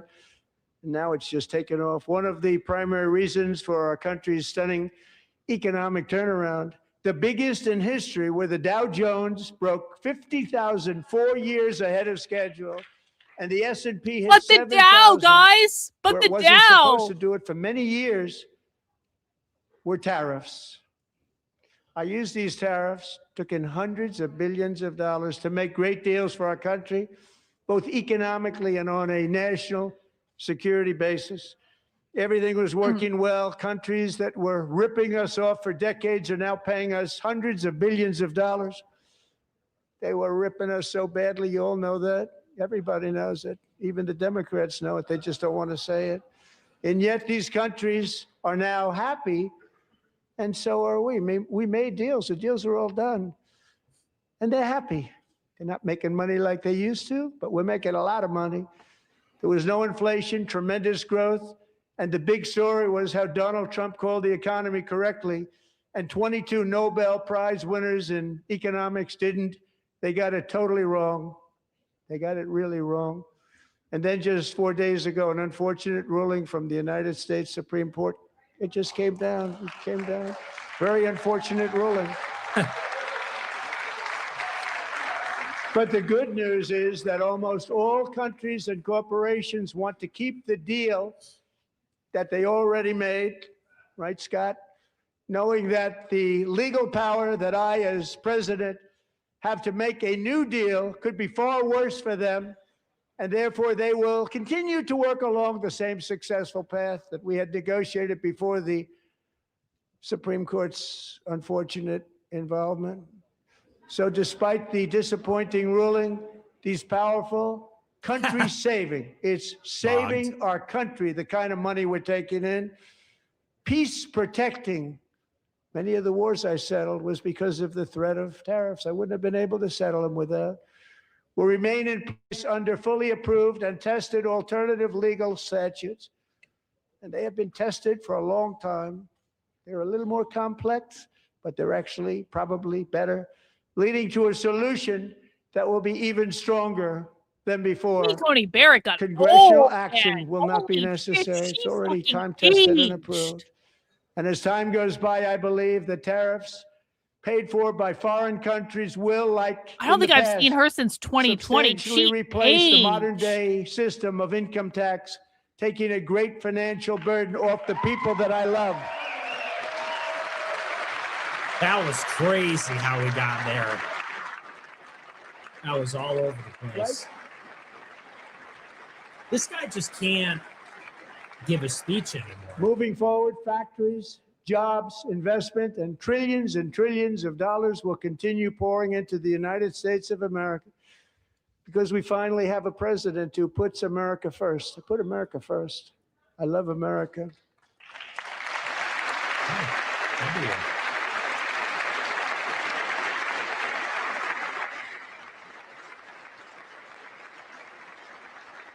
For decades before I came along, we had the exact opposite. From trade to healthcare, from energy to immigration, everything was stolen and rigged in order to drain the wealth out of the productive, hardworking people who make our country great, who make our country run. Under Biden and his corrupt partners in Congress and beyond, it reached a breaking point with the Green New Scam, open borders for everyone. They poured in by the millions and millions from prisons, from mental institutions. There were murders, 11,888 murders. They came into our country. You allowed that to happen. And record-setting inflation that cost the typical family $34,000 in just a speck of time. Now the same people in this chamber who voted for those disasters suddenly use the word affordability, a word they just used it. Somebody gave it to them, knowing full well that they caused just and discovered the word affordability. Someone gave it to them on a piece of paper. All of our citizens had to endure. You caused that problem. You caused that problem. Actually, fucking base, Trump. Fucking base. Okay.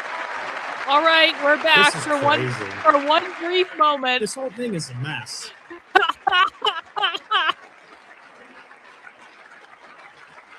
You caused that problem. They knew their statements were a lie. They knew it. They knew their statements were a dirty, rotten lie. Their policies created the high prices. Our policies are rapidly ending them. We are doing really well. Those prices are plummeting downward. It's so aggressive, and it's getting more aggressive as the speech goes on. There's still 2 more hours of this, allegedly. 2 more. We're not even done hour 1. Secretary, thank you. The cost of chicken, butter, fruit, hotels, automobiles, rent is lower today than when I took office by a lot. And even beef, which was very high, is starting to come down significantly. Just hold on a little while. We're getting it down. And soon you will see numbers that few people would think were possible to achieve just a short time ago. Nobody can believe when they see the kind of numbers, and especially energy, when they see energy going down to numbers like that, they cannot believe it. It's only been 30 It's like another minutes. big tax cut. I'm also confronting one of the biggest ripoffs of our times, the crushing cost of healthcare caused by you. Since the passage of the Affordable Care Act, sometimes referred to as Obamacare, big insurance companies have gotten rich. It was meant for the insurance companies, not for the people. This is great. I take it all With our back. This is a government giving fucking them awesome hundreds speech. and hundreds This is of awesome. billions of dollars a year. How's this going to As their end? stock prices soared 1,000, 1,200, 1,400, and even 1,700%, like nothing else. That's why I introduced the great healthcare plan. I want to stop all payments to big insurance companies and instead give that money directly to the people so they can buy their own healthcare, which will be better healthcare at a much lower cost. Yeah, great idea, Trump.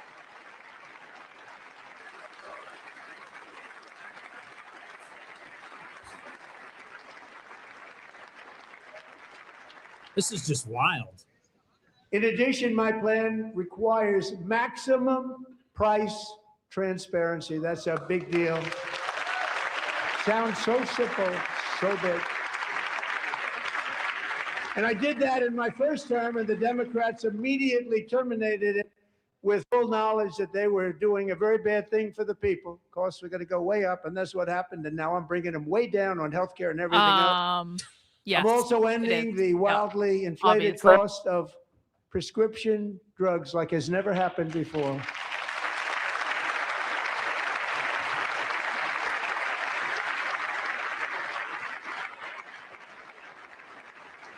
Other presidents. Is tried he to still do it, alive? but Is this they like never Weekend could. at Bernie's? They tried. Most didn't try, actually. But they tried. They said they tried. They couldn't do it. They didn't even come close. They were all talk and no action. But I got it done.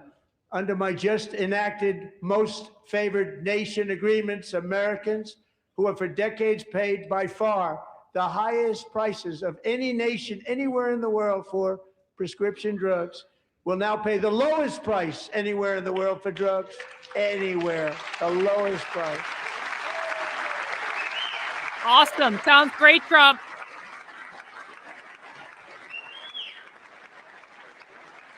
So in my first year of the second term, should be my third term, but strange things happen.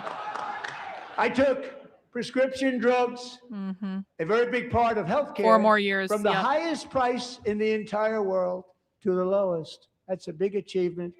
The result is price differences of 300, 400, 500, 600% and more, all available right now at a new website called TrumpRx.gov. And I didn't name that one either, by the way. TrumpRx.gov.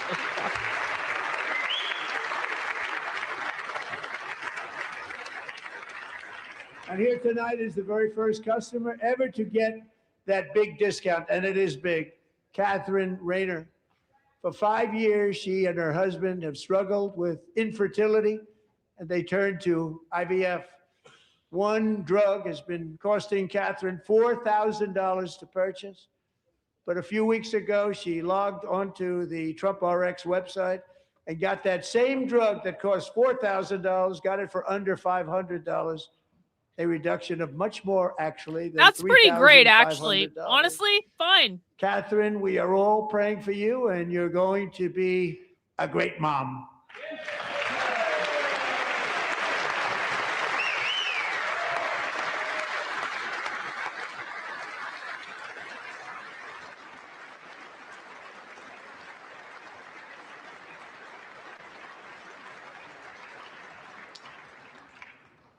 So now I'm calling on Congress to codify my most favored nation program into law. Now, the one thing I'm not sure it matters because it's going to be very hard for somebody that comes along after me to say, let's raise drug prices by 700 or 800%. But John and Mike, if you don't mind, codify it anyway. They may do it. Codify it anyway. Thank you. Many Americans are also concerned that energy demand from AI data centers could unfairly drive up their electric utility bills. Tonight, I'm pleased to announce that I have negotiated the new Ratepayer Protection Pledge. You know what that is? We're telling the major tech companies that they have the obligation to provide for their own power needs. They can build their own power plants as part of their factory so that no one's prices will go up. And in many cases, prices of electricity will go down for the community and very substantially down. This is a unique strategy never used in this country before. We have an old grid. It could never handle the kind of numbers, the amount of electricity that's needed. So I'm telling them they can build their own plant. They're going to produce their own electricity. It will ensure the company's ability to get electricity while at the same time lowering prices of electricity for you, and could be very substantial for all of you cities and towns. You're going to see some good things happen over the next number of years. Another pillar of the American dream that has been under attack is home ownership. Yep. With us tonight is Rachel Wiggins, a mom of two from Houston.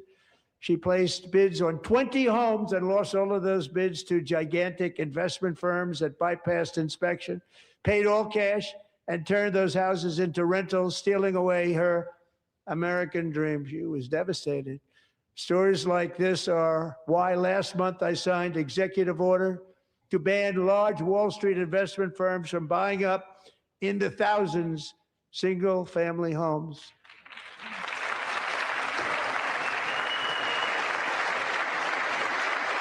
I feel like some of this is good stuff, but just the way he's delivering it is not good. And now I'm asking Congress it's to not organized. Make that ban permanent, because homes for people, really, that's what we want. We want homes for people, not for corporations. Corporations are doing just fine. Racel, thank you very much. Good luck with your home. You'll get one soon.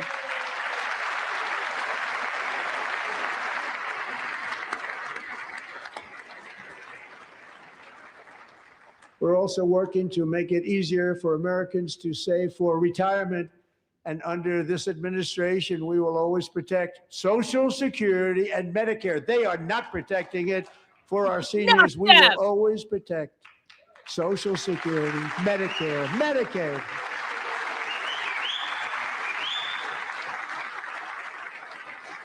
Since I took office, the typical 401k balance is up by at least $30,000.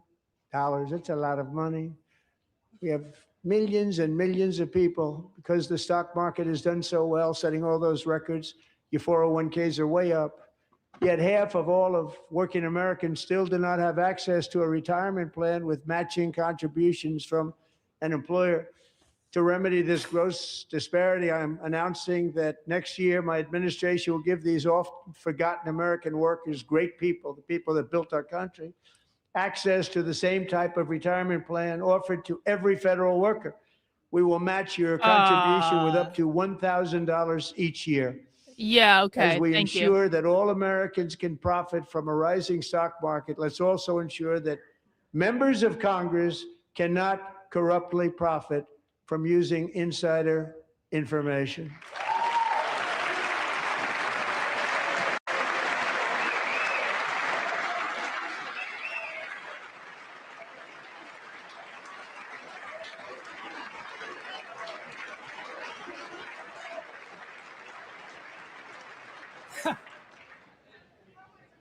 They stood up for that. I can't believe it. I can't believe it. Did Nancy Pelosi stand up if she's here? Oh, he's still fight. That's crazy. He's starting a Twitter fight in the middle of Congress. Trading Act without delay.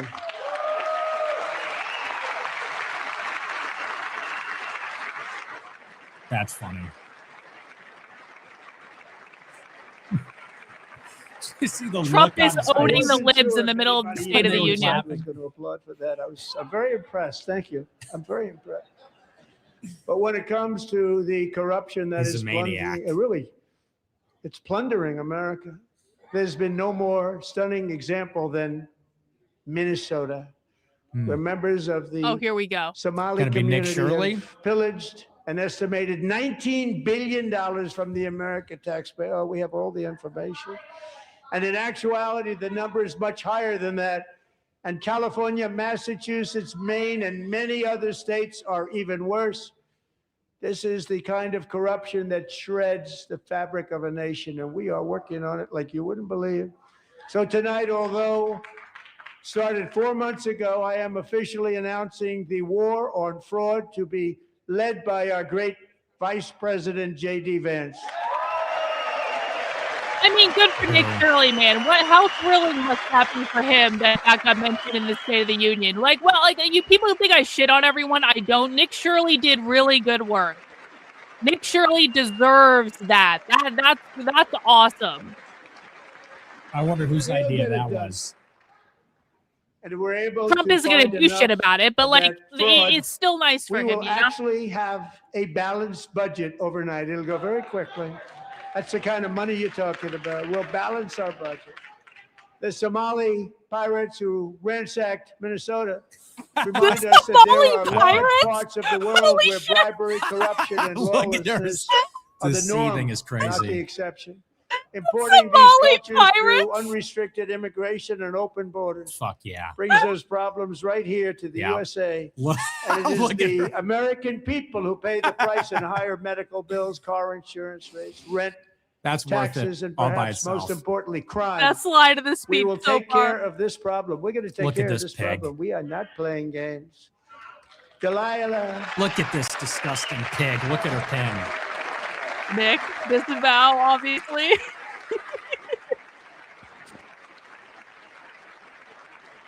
Vulgar third world trash. Delilah Colvin was only 5 years old in June 2024 when a 18-wheel tractor trailer plowed into her stopped car traveling at 60 miles an hour or more.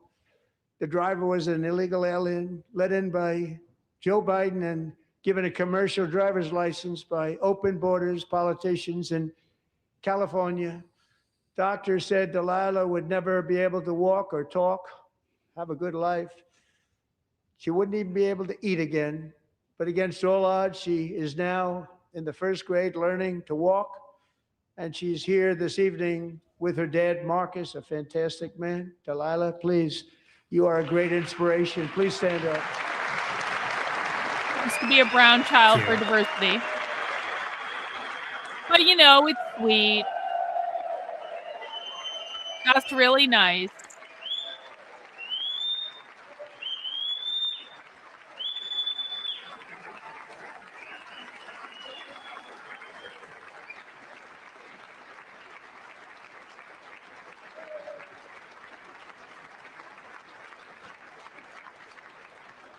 Thank you, Delilah.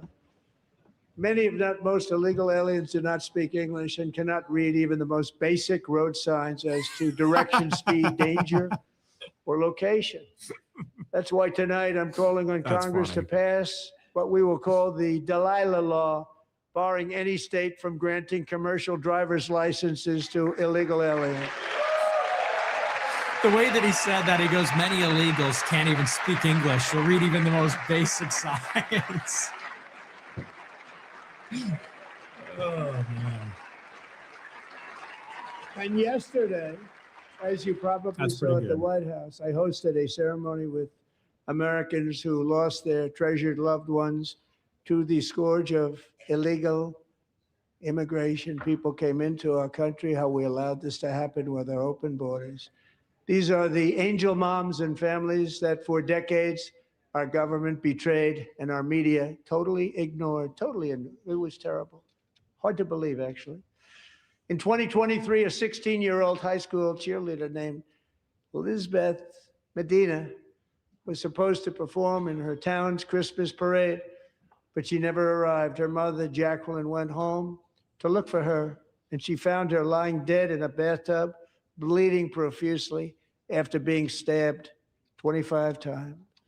Lizbeth's killer was a previously arrested illegal alien who had broken in and brutally extinguished the brightest light in her family's life, violently and viciously. Her heartbroken mother is in the gallery to remind everyone in this chamber exactly why we are deporting illegal alien criminals to our country at record numbers, and we're getting them the hell out of here fast. We don't want them.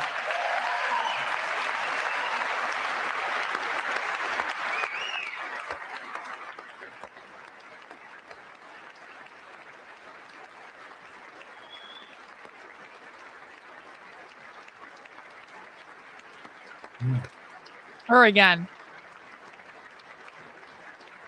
Oh, she's that's sad though. She had a kid die. That's sad. Thank you. We can never forget that many in this room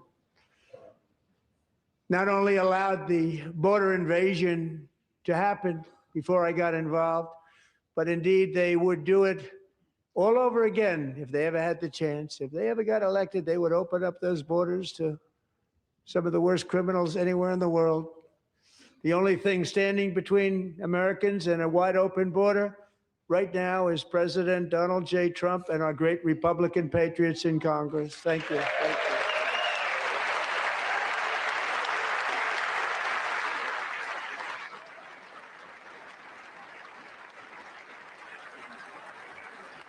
As we speak, Democrats in this chamber have cut off all funding for the Department of Homeland Security. It's all cut off. It's all cut off. They have instituted another Democrat shutdown, the first one costing us 2 points on GDP. 2 points we lost on GDP, which probably made them quite happy, actually.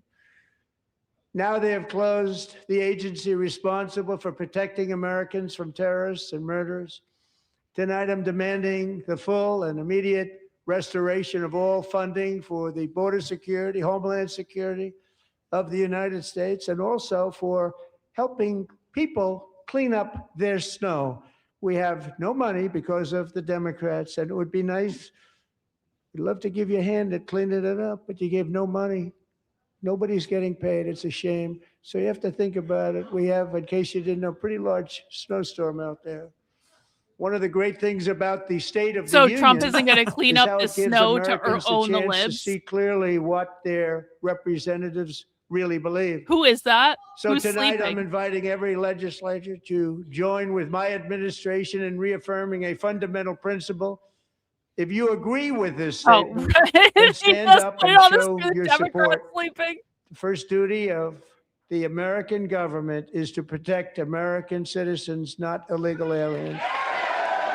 Yes. Okay, Trump. Now, where are our mass deportations, though? Like, I was told they were going to be mass deportations. Yeah, that'll show them. Yeah, that'll make all the deportations happen right there.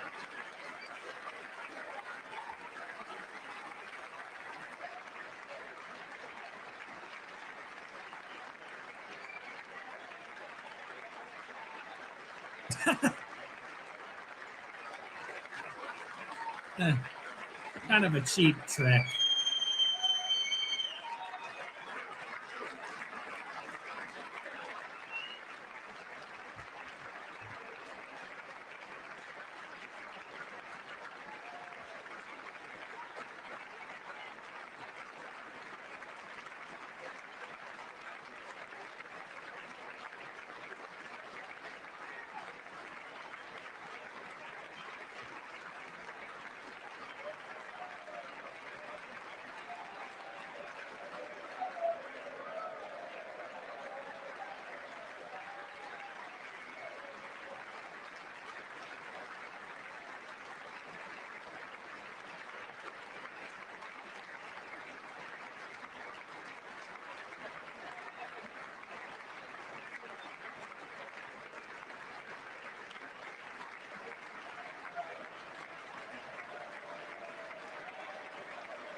It's good, but then follow through on deportations. Mm-hmm.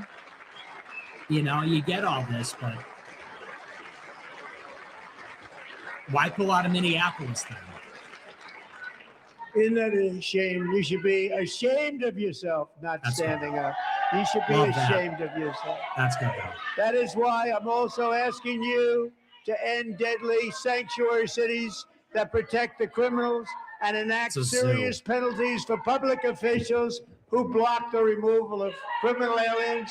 In many cases, drug lords, murderers all over our country. They're blocking the removal of these people out of our country, and you should be ashamed of yourself. Okay, that was kind of awesome. Twitter back fight and forth in the makes middle it of awesome. Congress. Twitter fight.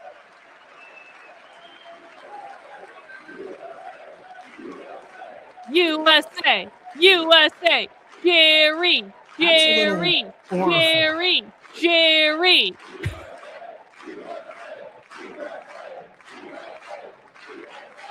And perhaps most importantly, I'm asking you to approve the Save America Act.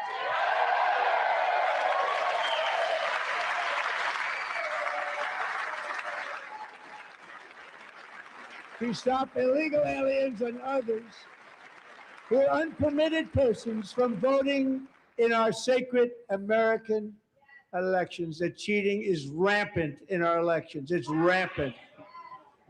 It's very simple. All voters must show voter ID. It's not going to happen, though. The Democrats will never go for it. So if you're not going to get rid of the filibuster, then what's even the point? All voters must show proof of citizenship in order to vote.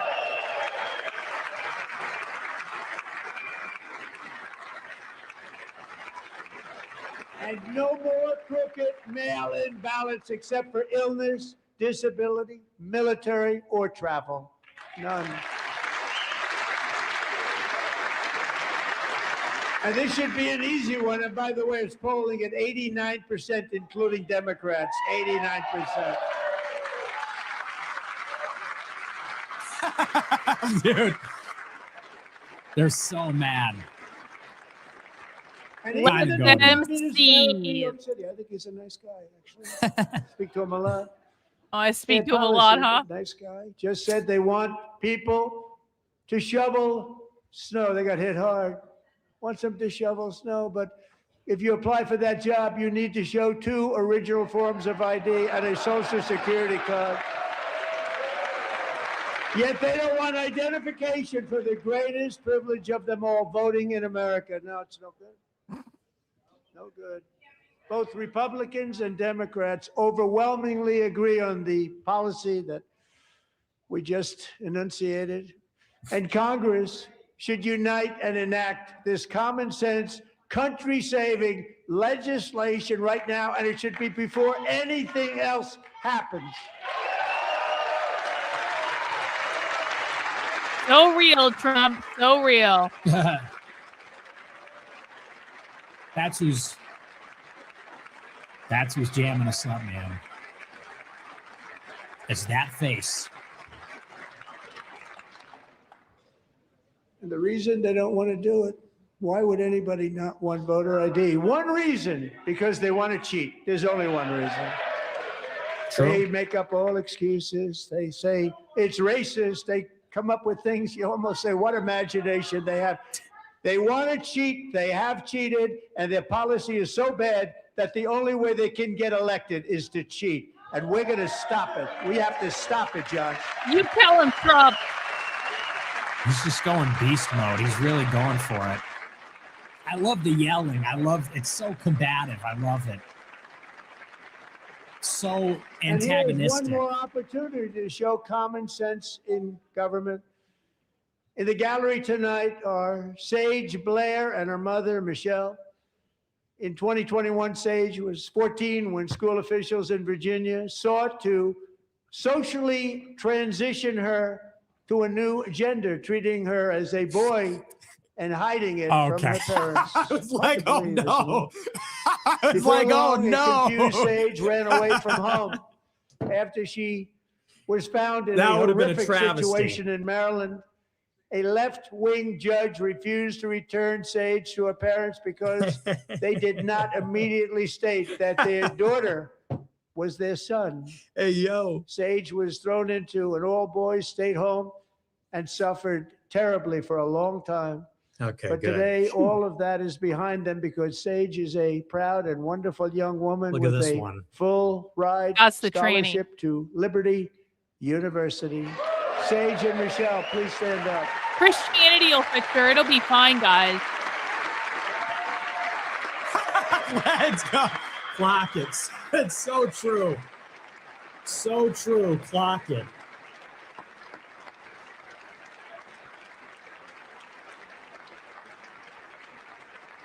She doesn't really seem very happy to be there. What a Thank you for travesty your if they great bravery. And transitioned who her. can believe that we're even speaking about things like this?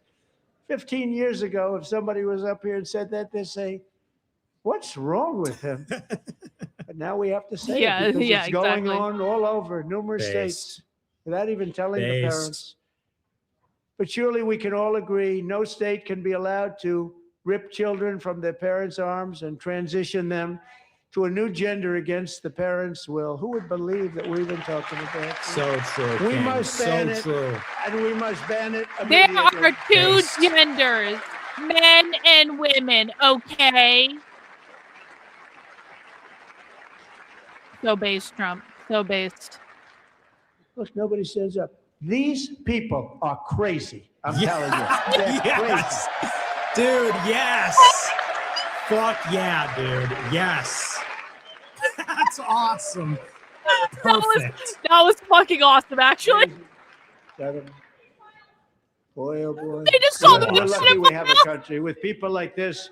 Democrats are Love it. destroying our country, but we've stopped it just in the nick of time. Didn't we? Guys, Twitter has entered That's the State of the awesome. Union. This is the Twitter State of the These Union. people are crazy.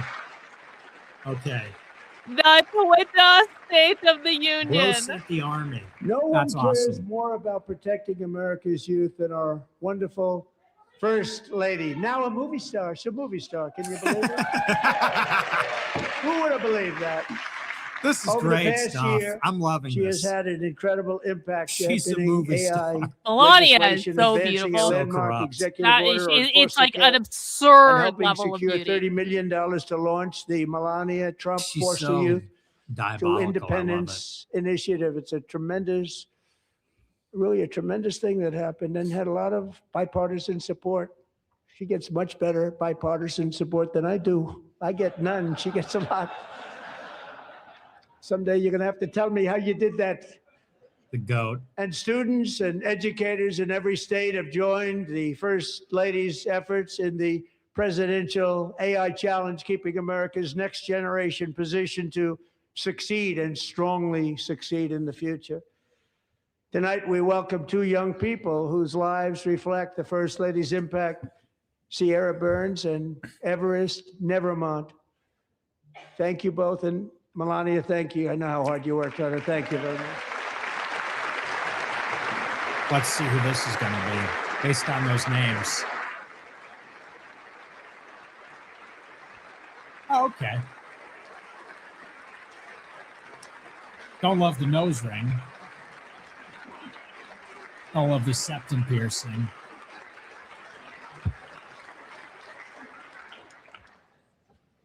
I'm very proud to say that during my time in office, both Yo, thanks, the first Thor's 4 Rune on years and in Rumble. Appreciate particular it. this last year, there has been a tremendous renewal in religion, faith, Christianity, and belief in God. Tremendous renewal.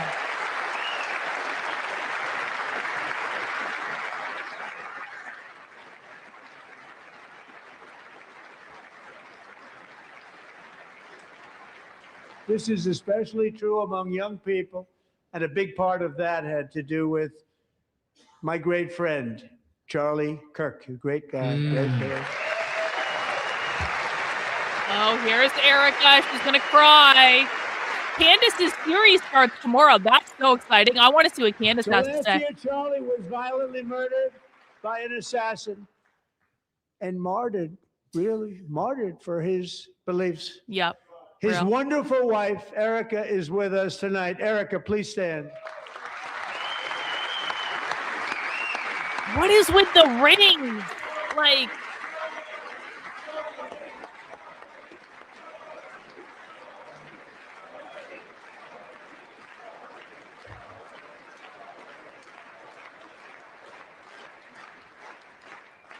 thank you, Erica. Been through a lot. In Charlie's memory, we must all come together to reaffirm that America is one nation under God, and we must totally reject political violence of any kind.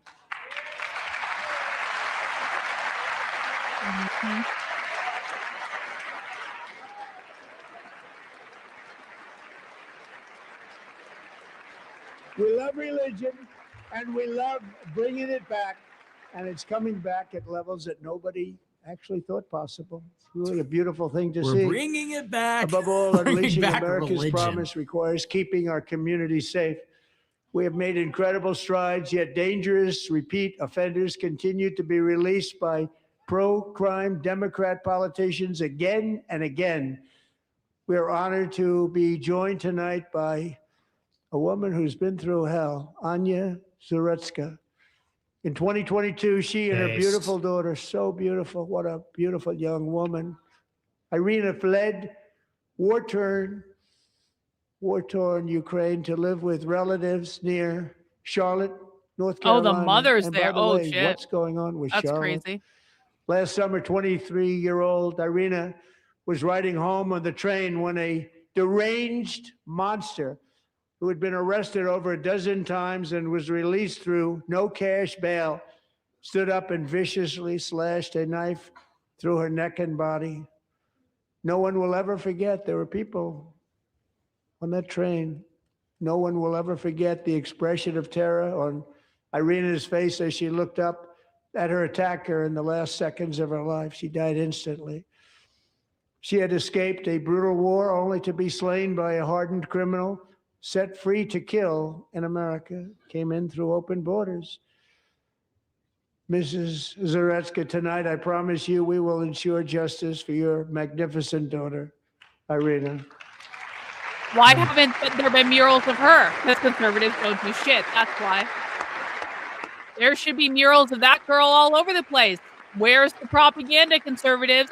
That's leftist. Okay, well, then don't cry when you lose. Don't cry when it happens again and again and again. You could have made a martyr and you didn't. You could have made a martyr out of Charlie Kirk more than you did, and you didn't because you were fucking lazy. I'm asking this Congress to pass tough legislation to ensure that violent and dangerous repeat offenders are put behind bars, and importantly, that they stay there.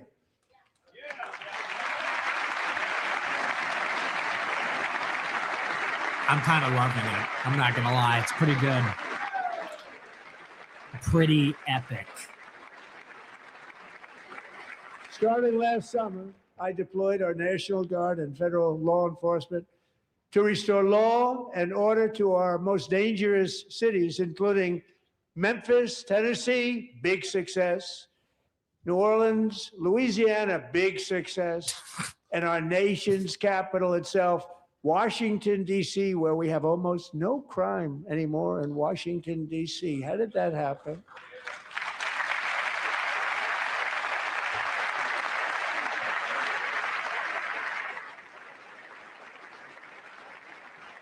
In fact, crime in Washington is now at the lowest level ever recorded, and murders in D.C. this January were down close to 100% from a year ago.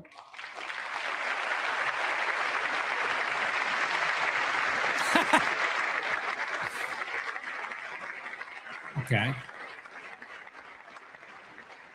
They don't like to hear that.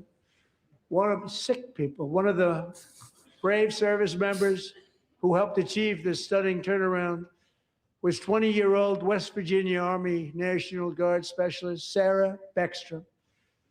After a 4-month deployment, she voluntarily extended her service, and her rank was going to be lifted. She was doing so well. They were so proud of her. But the very next day, she was on patrol near the White House when she was ambushed and shot in the head by a terrorist monster from Afghanistan. Shouldn't have been in our country. And all because she wore the uniform of our nation, she was shot. He traveled here because he didn't like people wearing our uniform. He was sick and deranged, shouldn't have been in our country. Sarah Beckstrom died in order to defend our capital, and we are honored to be joined by her wonderful parents, Gary and Evalie.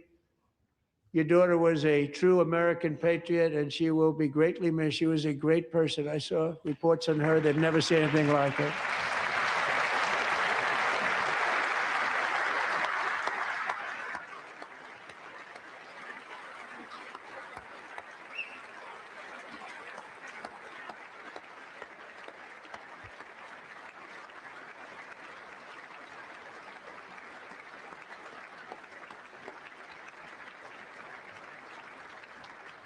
So sorry. Thank you very much.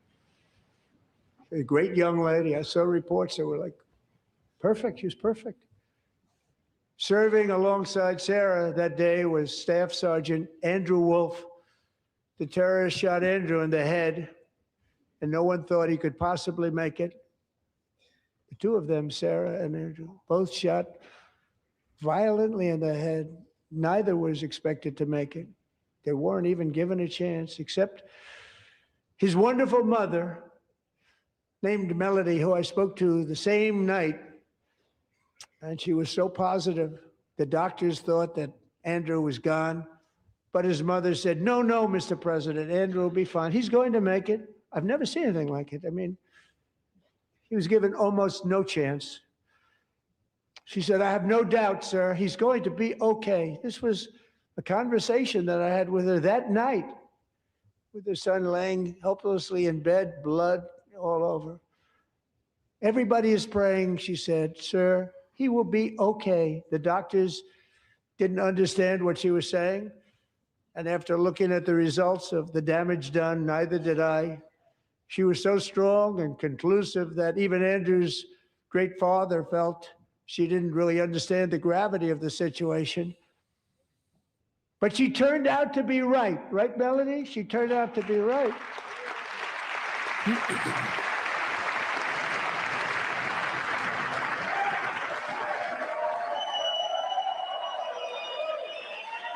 That's sweet. Cute.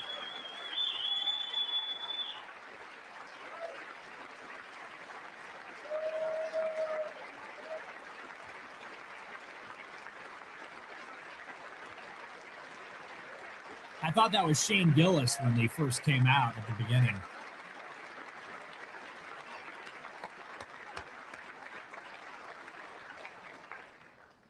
Amazing, actually. I said, where does this woman come from? She's the most positive person I've ever met.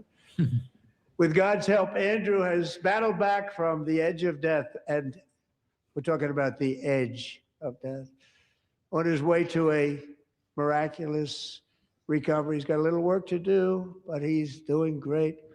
Nice to see you. He's a good-looking guy. Nice to see you. Thanks, Andrew. Thank you very much.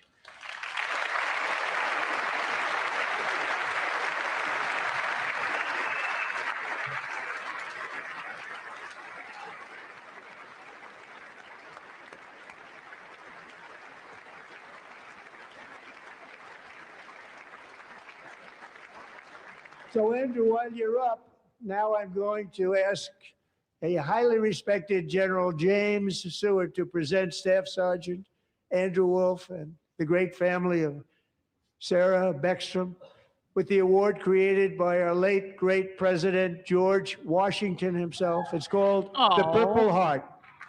Oh, that's nice.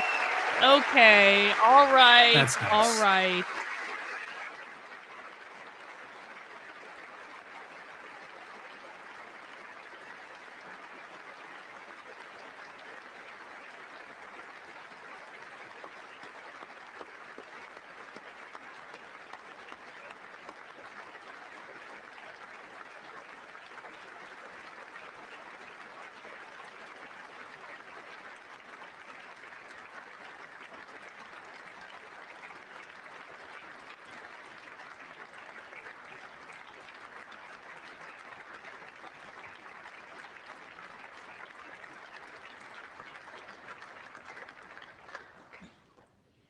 We love you all. Love you. We're proudly restoring safety for Americans at home, and we are also restoring security for Americans abroad. Our country has never been stronger. In my first 10 months, I ended 8 wars, including Cambodia. Isn't it funny? We're at war with Cambodia? Sick people. Cambodia and Thailand.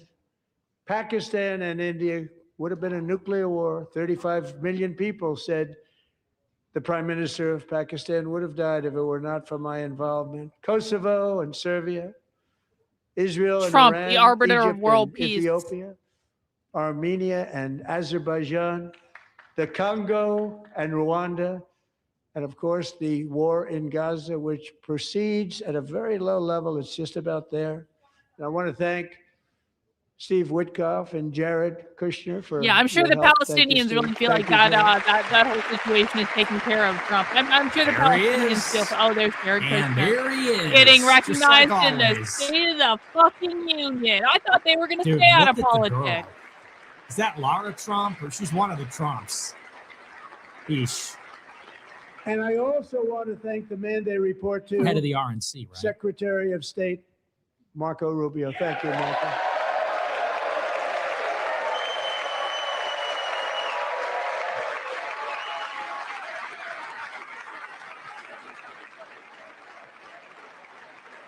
Little Marco.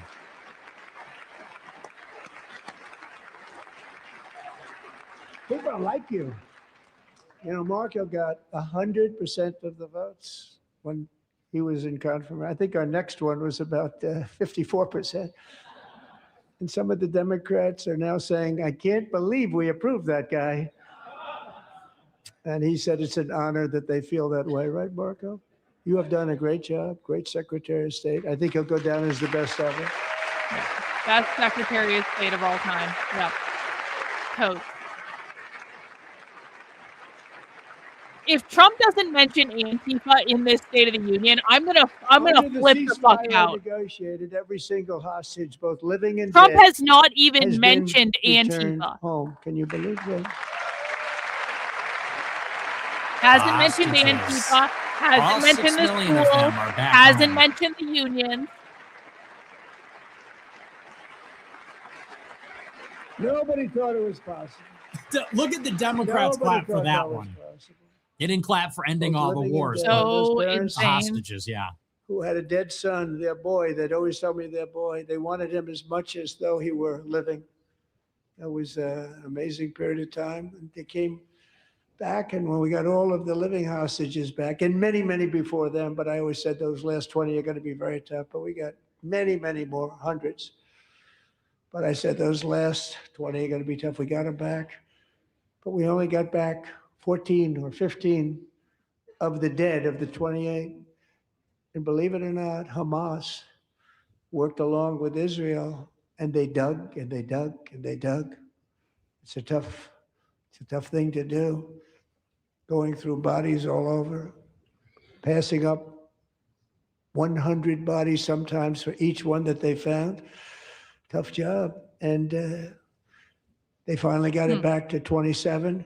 And then Steve and Jared, they got it back to 28. They found all 28. Nobody thought that was possible, but we did it. And I remember the family of the 28th.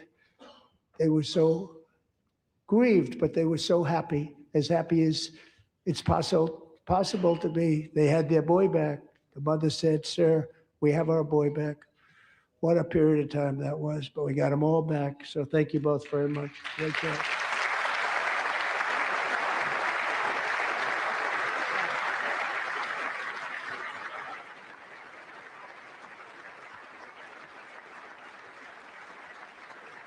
And we're working very hard to end the 9th war, the killing and slaughter between Russia and Ukraine, where 25,000 soldiers are dying each and every month.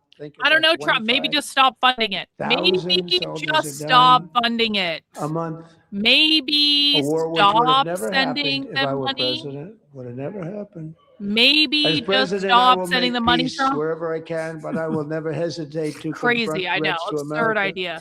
I love that. We must. Little aside. That's why in a breakthrough operation last June, The United States military obliterated Iran's nuclear weapons program with an attack on Iranian soil known as Operation Midnight Hammer. Let's see if the Democrats clap for that. We're working into the Iran. I hate all of them. I actually hate, like, I'm having, like, is anyone else having a visceral negative reaction to the political shills and con artists these people are? I literally loathe all of these people. Since they seized control of that proud nation 47 years ago, the regime and its murderous proxies have spread nothing but terrorism and death and hate. They've killed and maimed thousands of American service members and hundreds of thousands and even millions of people with what's called roadside bombs. They were the kings of the roadside bomb. And we took out Soleimani. I did that during my first term. Had a huge impact. Yeah, great job. He was the father of the roadside bomb.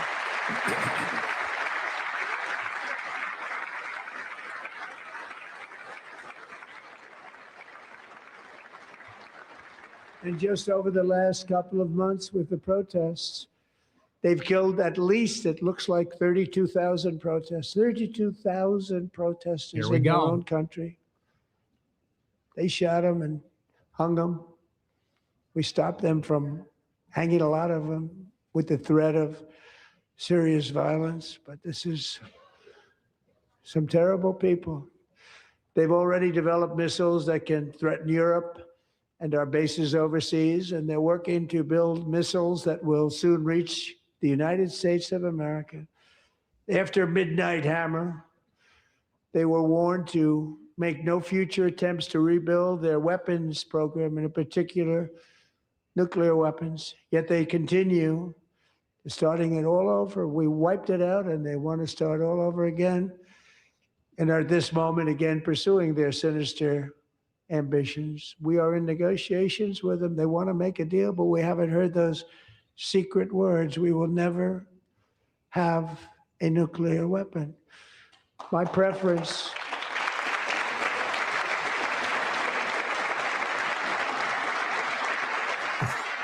Look at this. The Democrats stand for that. Some of them. My preference is to solve this problem through diplomacy. But one thing is certain, I will never allow the world's #1 sponsor of terror, which they are by far, to have a nuclear weapon. Can't let that happen.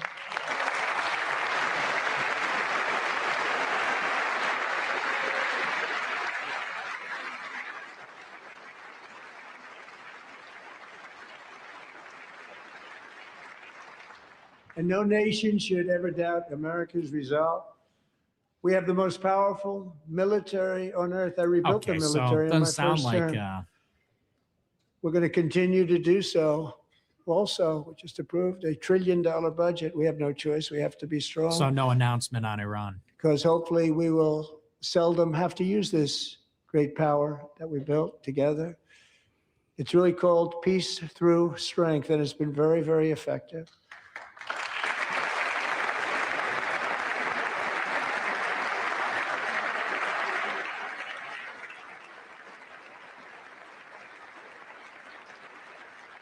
So thanks to Republicans in Congress, we're investing that record number of dollars, have no choice, in the United States Armed Forces. Also creating a lot of jobs, but we're not even doing it for that reason. Because as I said, we have more jobs, more people working today than ever before in the history of our country. And NATO countries are friends and allies. They are. They're our friends and they're our allies, have just agreed at my very strong request. No, Lindsey Graham looking very pleased. GDP for the lady defense of the house, rather than the 2%, which they weren't paying. We were paying for almost all of NATO. Yeah, nothing on Iran, I guess. Didn't even touch it.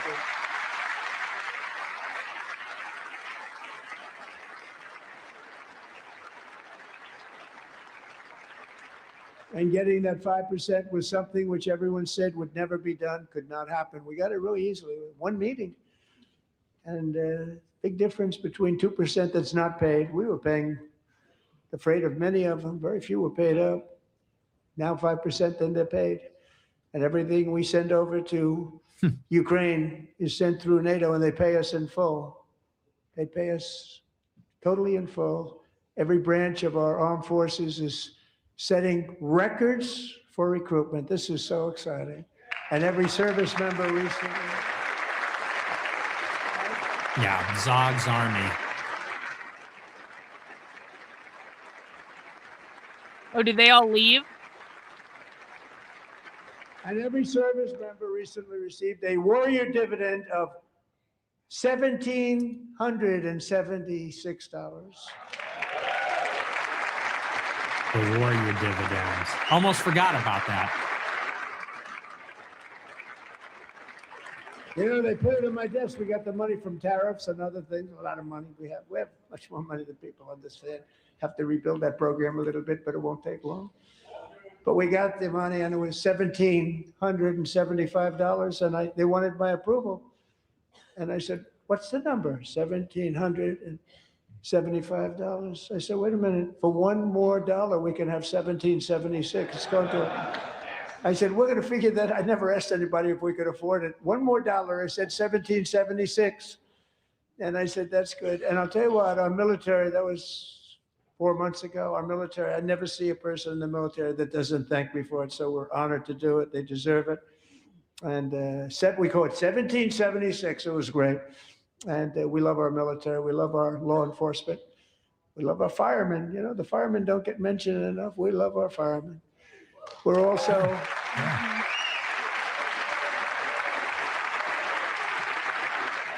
All right, this is getting a little boring now. I need Trump to start fighting with someone again.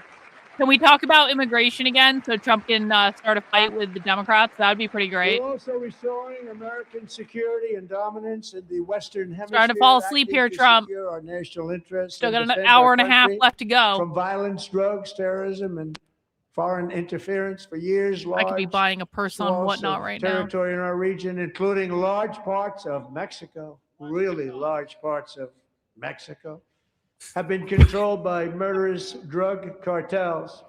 That's why I designated these cartels as foreign terrorist organizations, and I declared illicit fentanyl as a weapon of mass destruction. Yeah, no Trump. I'll be right back. I gotta pee.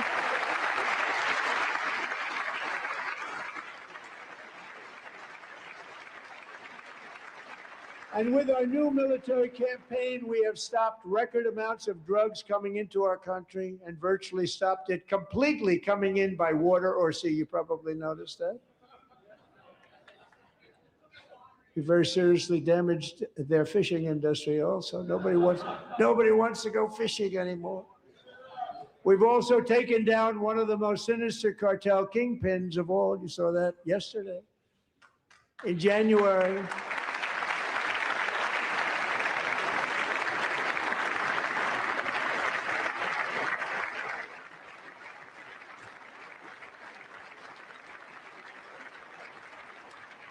January, elite American warriors carried out one of the most complex, spectacular feats of military competence and power in world history. No one's seen anything like it. Foreign leaders, I won't tell you who, called me and they said, very impressive, very impressive.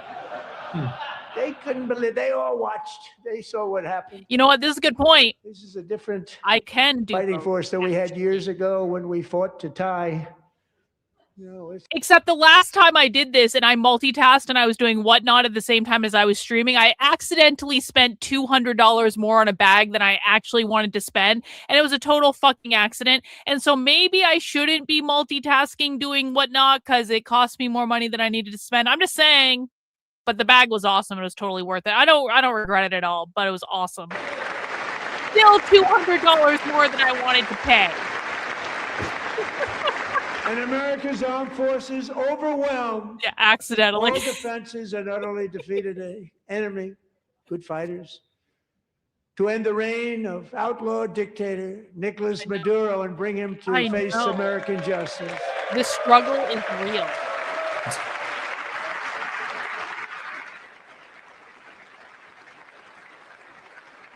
And this was an absolutely colossal victory for the security of the United States, and it also opens up a bright new beginning for the people of Venezuela. We're working closely with the new president of Venezuela, Delcy Rodriguez, to unleash extraordinary economic gains for both of our countries and to bring new hope to those who have suffered so terribly. They really did suffer. With us tonight is Alejandro Gonzalez. She grew up in a tight-knit Venezuelan family and was especially close to her beloved uncle Enrique. But after Enrique ran for office and opposed Maduro, he was kidnapped by Maduro's security forces. I know we should be talking about Venezuela right now, but we're going to talk about handbags. I don't buy purses just to buy purses, okay? It has to be the right purse at the right price. I'm not going to waste your guys' super chats on just spending money willy-nilly. I already have an entire fucking bedroom full of purses. I really don't need any more, if we're being honest about it. So you know what? When I buy a purse with your super chats that you send me because you love me and you want me to be happy, I am now very picky about which purses I buy, because it's like, would I choose that purse over the 30 purses that I already have? You know, sometimes yes, most of the time no. And if I wouldn't choose it over something I already have, why would I add it to the collect? I'm a responsible collector, okay? Very sad story, very touching, blah, blah, blah.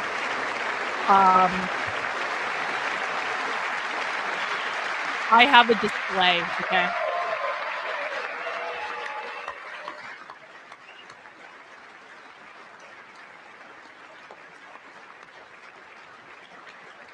Yeah, very touching.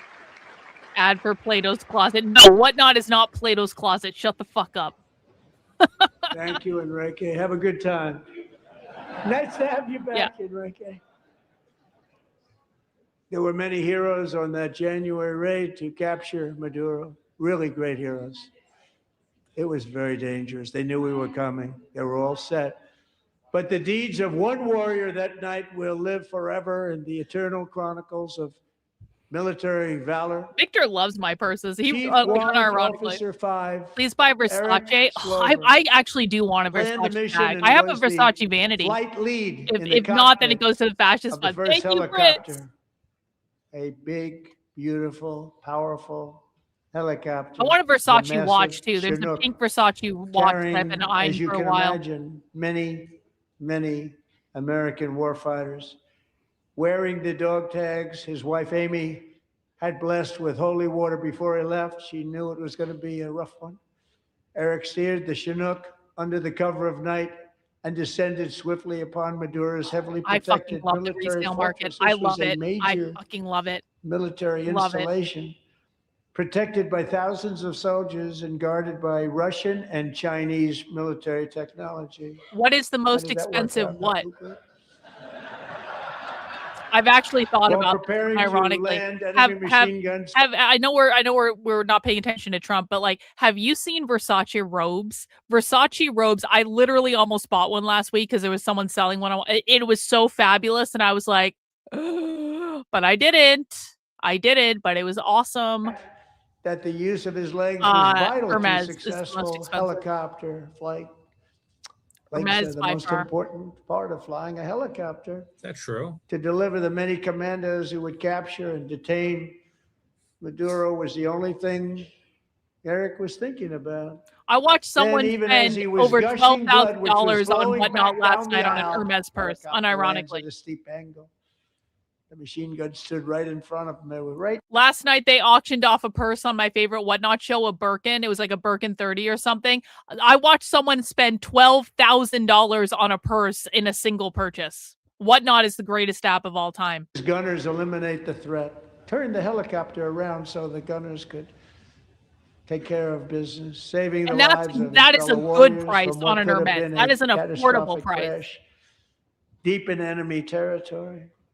Only after safely landing the helicopter with all the warriors aboard in the exact right spot, which was vital to the mission, probably would have had to maybe cancel. There's my Whatnot link. Happen. Oh, I use them. I definitely use them. I use all of them. Also wounded, but not as gravely. I just go between and use whichever one I want. I'm about ready to pass out. The success of the entire mission and the lives of his fellow warriors hinge on Eric's ability to take searing pain. It was unbelievable what's happened to his legs of the bullets and keep on flying and landing, and people knew what was happening. Everybody. I was just using my limited edition Bulgari purse today, and it is my favorite purse right now because it's super comfortable to wear and it's made out of snakeskin and it looks awesome. There's serious wounds, but I'm thrilled to say that he is here tonight with his wife Amy, Eric. I don't even know what and Amy, come on in. Yeah, it's real. It's real though. Honestly, yes. That was a long story. That will be my legacy to the world. An amazing propaganda collection and handbags. Thanks, Jay Carroll, for the super chat. What's this say? Karlyn, you might want to check out the People State. Yes, I do actually have it pulled up, and maybe we'll watch it later. Maybe we'll watch it tomorrow. I do appreciate that, though, Jay Carroll. Thanks so much.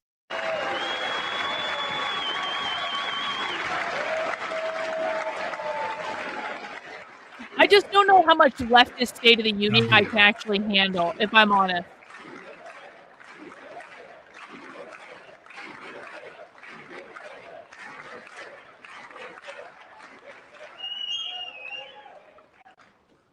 So we have a surprise, Eric and Amy.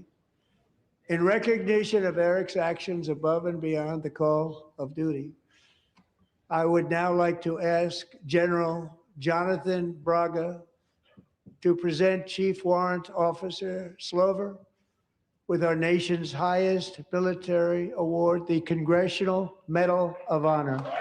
That's nice. Nice.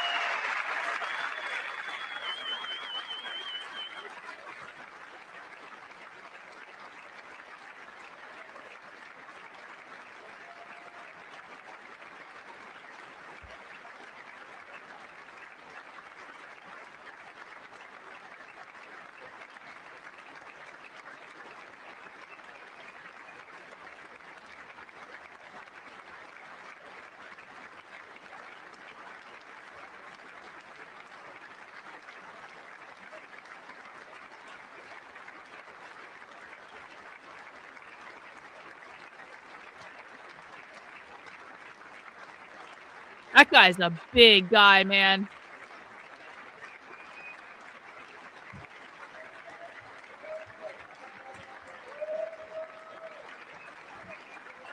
Holy shit! Someone just bought a $24,000 purse on Whatnot. 24,000. I swear to God, I may have Whatnot on my phone right here. Someone just bought a $24,000 purse. Eric and That's insane. Great to get to know you. I met with them and with a lot of their fellow warriors at Fort Hermes, Bragg recently. obviously. You notice the name Fort Bragg. We have it back. We brought it back. We won the First World War with it, the Second World War with it, and then they decided to change the name. So we changed it back. Everybody wanted to change back too. And 10 of Eric's fellow warriors from that. Just so we're clear, when I talk about buying luxury purses, I am not talking about spending thousands of dollars. I'm talking about spending $500 like maximum. And even I don't even like to spend that much because you don't really have to. So I'm not buying tens of thousands of dollars worth of purses on Whatnot. I hope everyone's clear about that.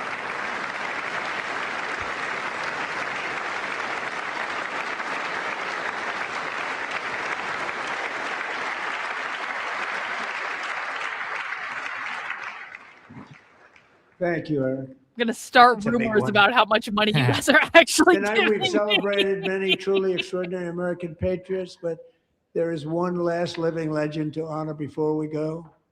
He is I enjoy one looking more at heroic American aviator, Navy fighter pilot. Royce Williams served in World War II, Korea, Vietnam, flying more than 220 missions.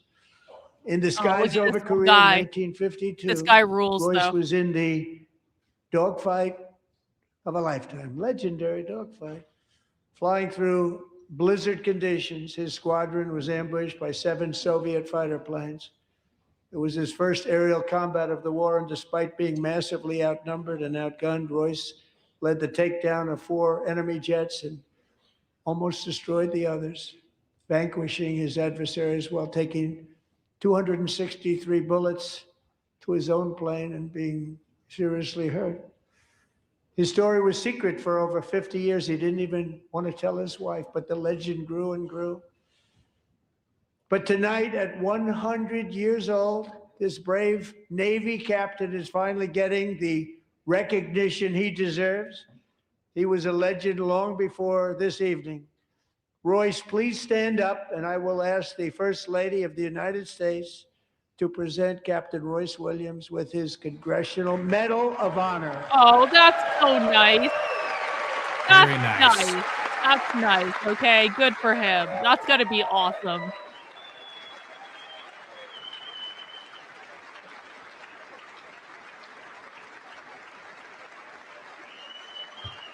See, this stuff brings a tear to my eye. Like, unironically, like, I love this shit.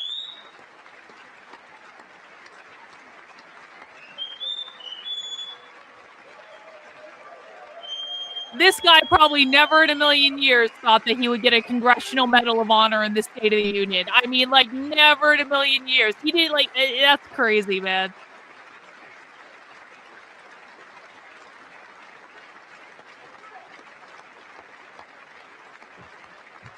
Look at how happy he is.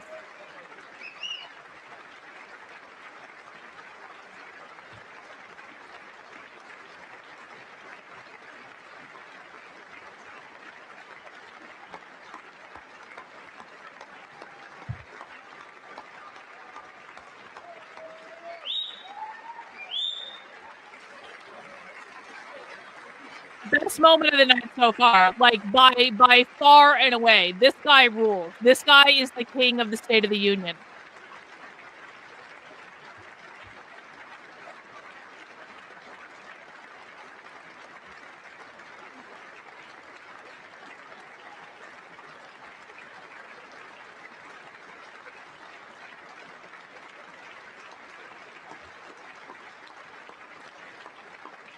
We still have another hour of this speech, guys. Speech has been going on for 2 hours.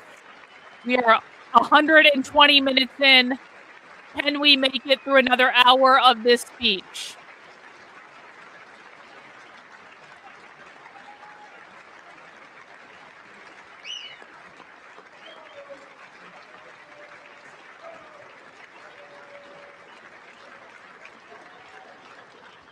Thank you, Royce, and thank you, Eric. I've always wanted the Congressional Medal of Honor, but I was informed I'm not allowed to give it to myself, and I wouldn't know why I'd be taking it, but if they ever open up that law, I will be there with you someday. But you know, that's our Trump's highest going to give himself the Medal Congressional Medal of Honor. It's an honor to be in the same room with you. Thank you both very much, Eric. Thank you.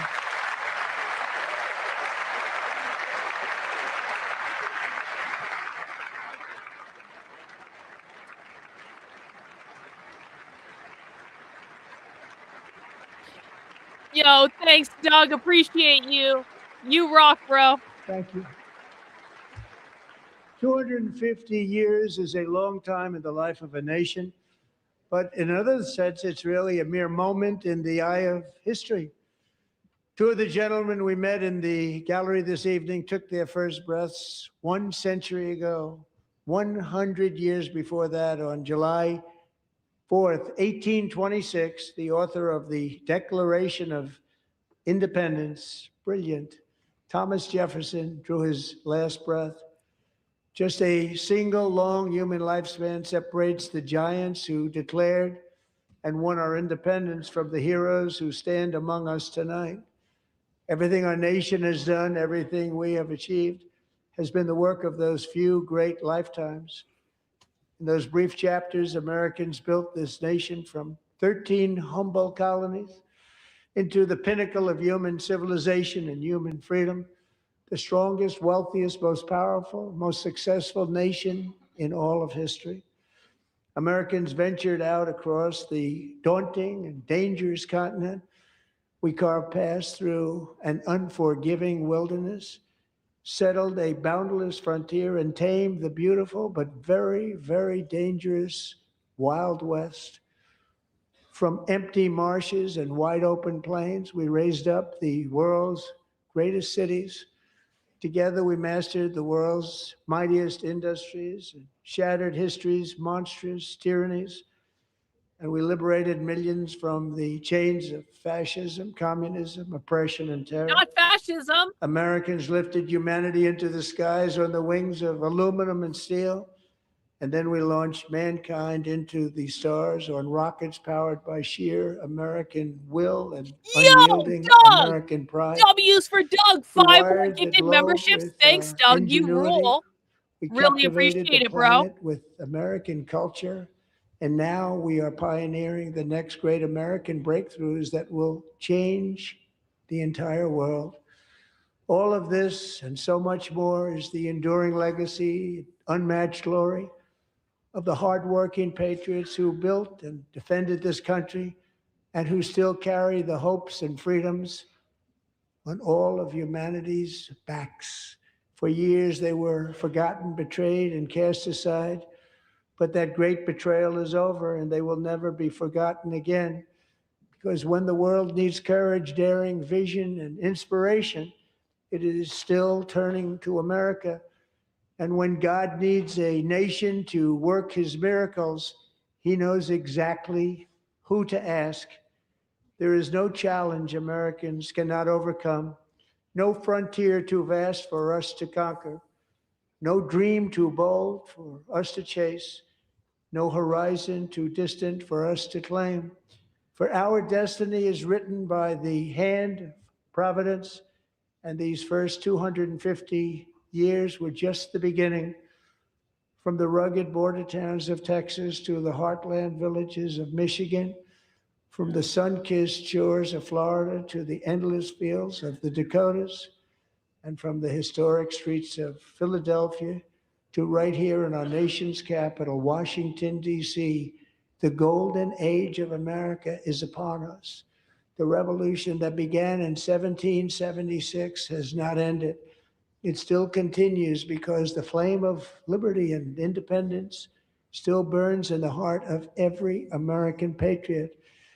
And our future will be bigger, better, brighter, bolder, and more glorious than ever before.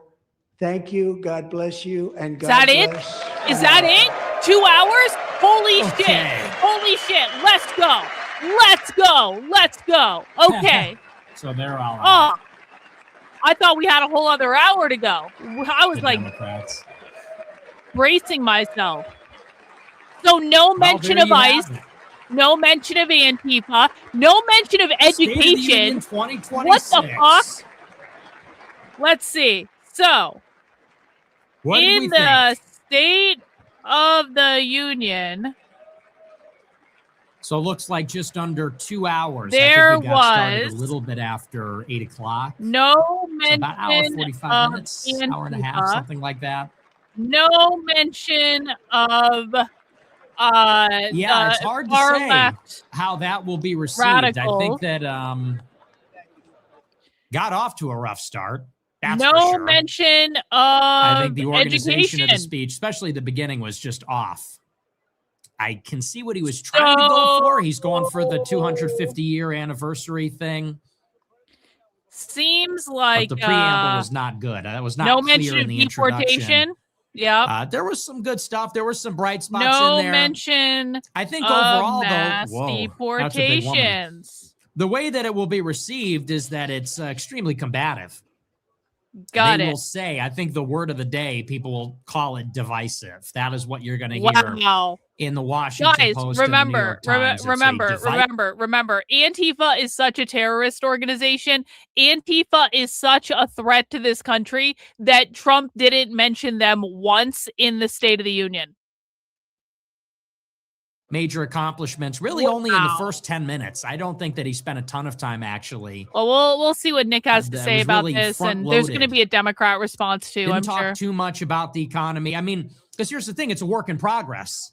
They're a year in. The numbers aren't terrific. But on the bright side, it was only 2 hours They got a lot of that out in the first 10, 15 minutes of the speech. And a lot of it was dedicated to the legislative agenda, the SAVE Act. I know that the administration does want to get this bill passed that targets insider trading in Congress. They think that's a winner. The problem, though, is that Trump these also things tried to will upstage a not war happen. hero. The SAVE Act, I don't see Democrats voting for that because what he said is true. They want to cheat. They need to cheat. They're going to cheat. They're not going to vote for the SAVE Act. And I don't know that they'll even pass the insider trading. No mention of Antifa and far left. I don't know that they want to give him that layup. All. I don't know that they want to give him just the victory. Unfucking real. There were some good moments. I thought it was very compelling when he brought out Irina Zarutska's parents.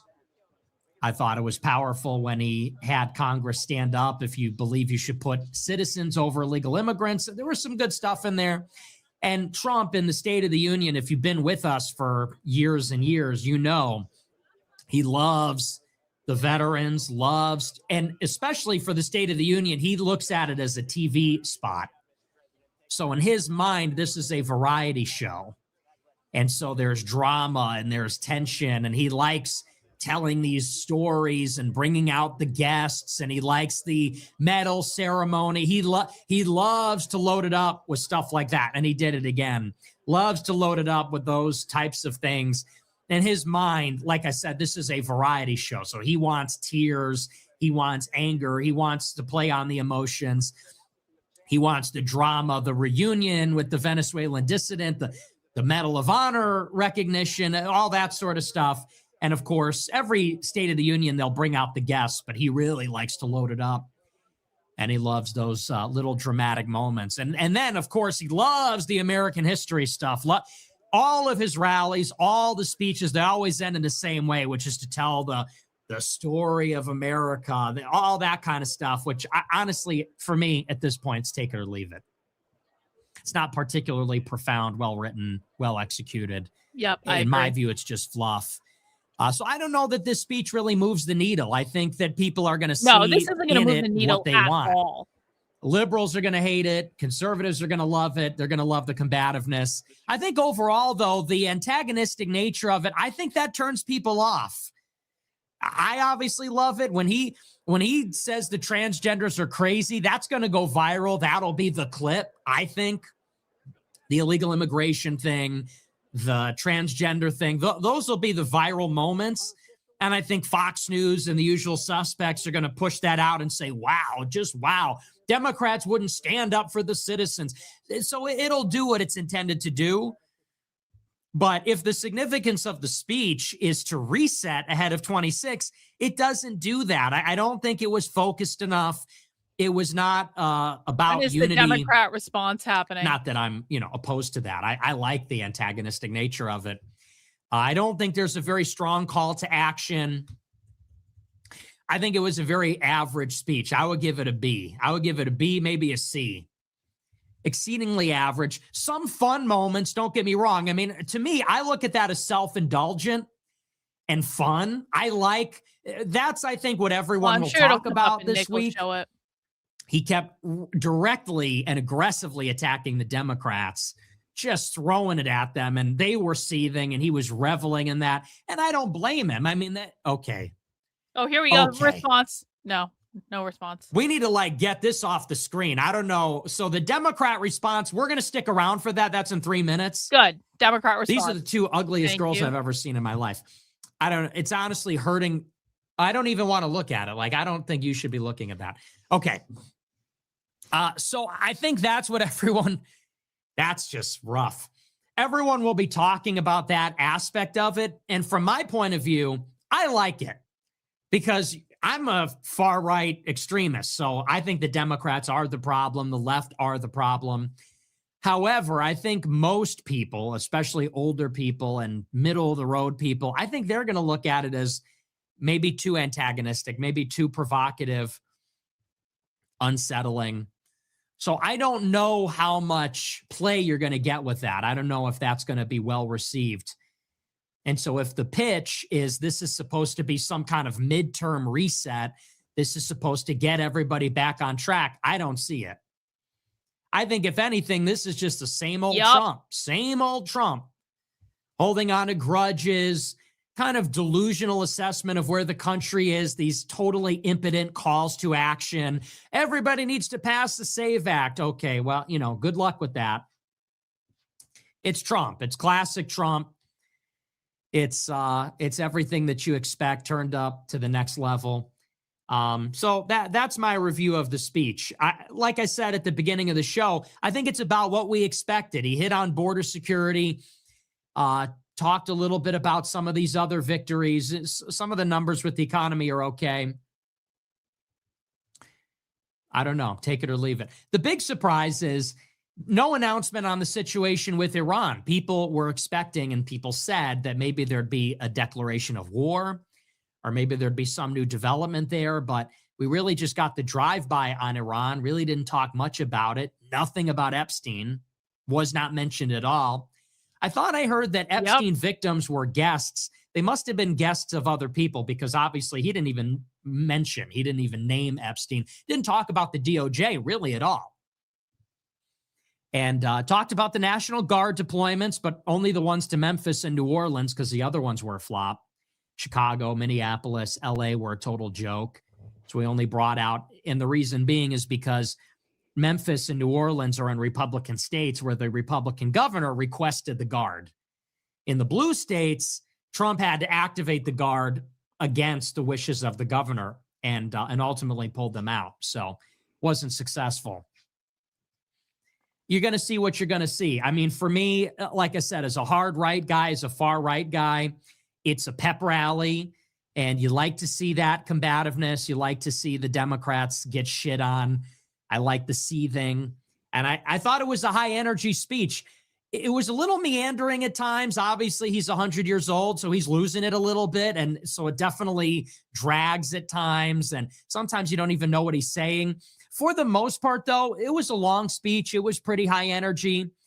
Not, I don't think, particularly well written, not particularly compelling. It was not well written at all. Aside from some of those guests, it's not a very rhetorically lofty or powerful speech. Okay, here we go. This is a Democrat response from the governor of Virginia. Welcome to historic Williamsburg. We are gathered here in the chambers of the House of Burgesses. Come on, in 1705, the people of the Virginia colony gathered here to take on the extraordinary task of governing themselves. Before there was a declaration of independence, a constitution, or a Bill of Rights, there were people in this room. The people who served here ultimately dreamed of what a new nation, unlike anything the world had ever seen, could be. The United States was founded on the idea that ordinary people could reject the unacceptable excesses of poor leadership, band together to demand better of their government, and create a nation that would be an example for the world. And this year, as we celebrate 250 years since America declared our independence from tyranny, I can think of no better place to speak to you as we reflect on the current state of our union. Tonight, as we watched our nation's lawmakers gather for a joint session of Congress, we did not hear the truth from our president. So let's speak plainly and honestly. And let me ask you, the American people watching at home, 3 questions. Is the president working to make life more affordable for you and your family? No. Is the president working to keep Americans safe both at home and abroad? No. Is the president working for you? Nope. As I campaigned for governor last year, I traveled to every corner of Virginia, and I heard the same pressing concern everywhere. Costs are too high in housing, healthcare, energy, and childcare. And I know these same conversations are being had all across this country. Because since this president took office last year, his reckless trade policies have forced American families to pay more than $1,700 each in tariff costs. Small businesses have suffered, farmers have literally suffered. Fuck tariffs. They're making my bags more expensive. Everyday Americans are paying the price. Bag resellers sourced from Japan. That means they make it more expensive for me to buy handbags. The American people has already been done. Meanwhile, the president is planning for new tariffs, another massive tax hike on you and your family. And Republicans in Congress, they remain unwilling to assert their constitutional authority to stop him. They're making your life harder. They're making your life more expensive. He's They're making even my making it more handbag difficult more expensive. to see It's a doctor. unconscionable. Rural health clinics in Virginia and across the country are already closing their doors thanks to the so-called One Big Beautiful Bill, championed by the president and Republicans in Congress. And tonight, the president celebrated this law, the one threatening rural hospitals, stripping healthcare from millions of Americans and driving up costs in energy and housing, all while cutting food programs for hungry kids. But here in Virginia, I am working with our state legislature to lower costs and make the Commonwealth more affordable. And it's not just me. Democrats across the country are laser focused on affordability in our nation's capital and in state capitals and communities across America. In the most innovative and exceptional nation in the history of the world, Americans deserve to know that their leaders are focused on addressing the problems that keep them up at night. Not cool. Problems that dictate Not where you cool, live, Trump. whether you can afford to start a business or whether you have to skip a prescription in order to buy groceries. Thank you. So I'll ask again, is the president working to make life more affordable for you and your family? We all know the answer is no. I grew up in a house of service. My mother was a nurse and my father was a career law enforcement officer. I began my career by following in my father's footsteps. I cannot take how as a federal inauthentic agent this woman working is. money laundering and narcotics cases. I worked side by side with local and state Fucking police hate to keep our politicians. community safe and to uphold and enforce the law. Law enforcement officers across the country know that it is a unique responsibility to do the serious work of investigating crimes, comforting victims, and making arrests. It's about building trust, and that requires an abiding sense of duty and commitment to community. And yet, our president has sent poorly trained federal agents into our cities, where they have arrested and detained American citizens and people who aspire to be Americans. And they have done it without a warrant. They have ripped nursing mothers away from their babies. They have sent children, a little boy in a blue bunny hat, children to far off detention centers. And they have killed American citizens in our streets. And they have done it all with their faces masked from accountability. Every minute spent sowing fear is a minute not spent investigating murders, crimes against children, or the criminals defrauding seniors of their life savings. Our president told us tonight that we are safer because these agents arrest mothers and detain children. Think about that. Actually, our broken immigration Mass system deportations is for the something to be win. fixed, not an excuse for unaccountable agents to terrorize our communities.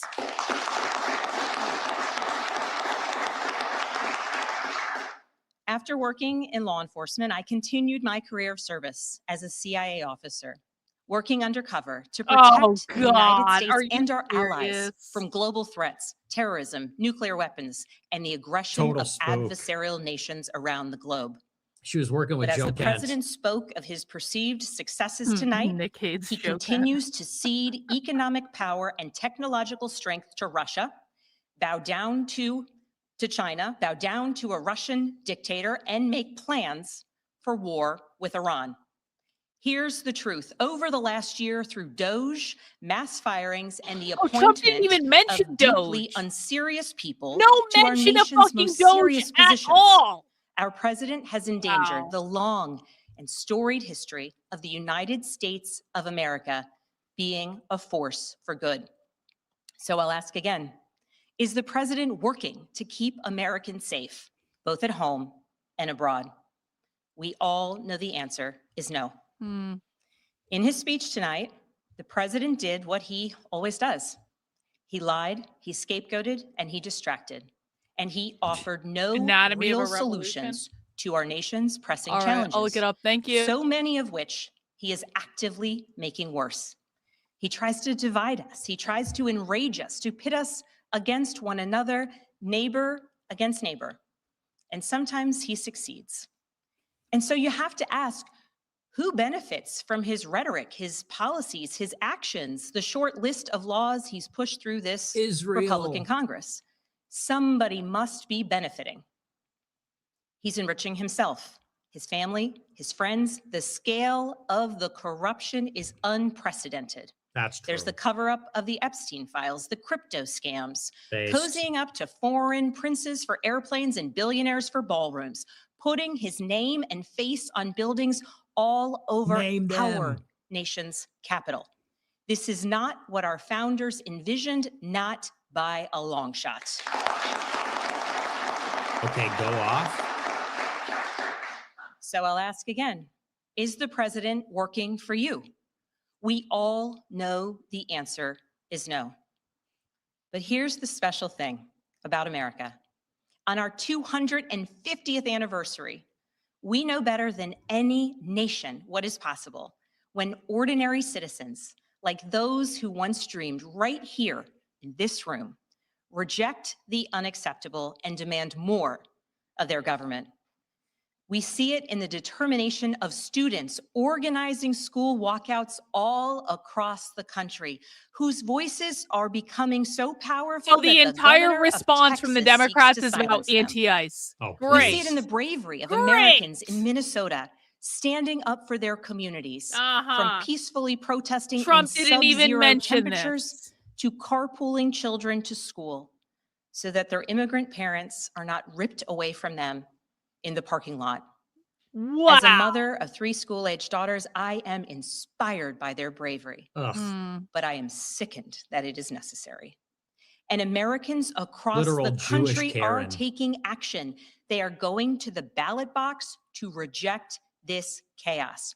With their votes, they are writing a new story, a more hopeful story. In November, I won my election by 15 points. 15 points.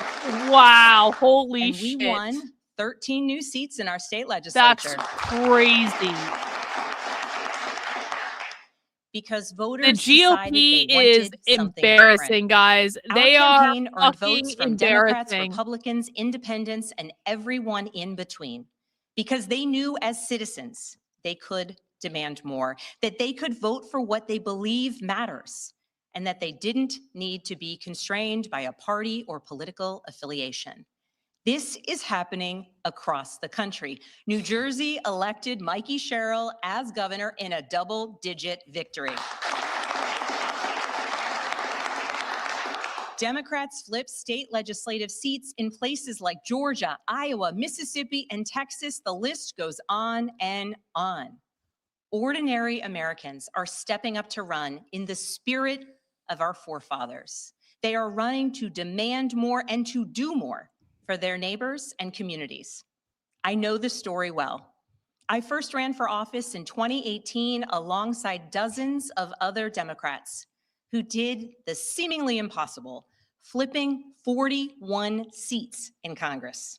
In my case, I was the first Democrat elected in 50 years, swinging our district 17 points. Those who are stepping up now to run will win in November because Americans, you at home, know you can demand more and that we are working to lower costs. We are working to keep our communities and our country safe, and we are working for you.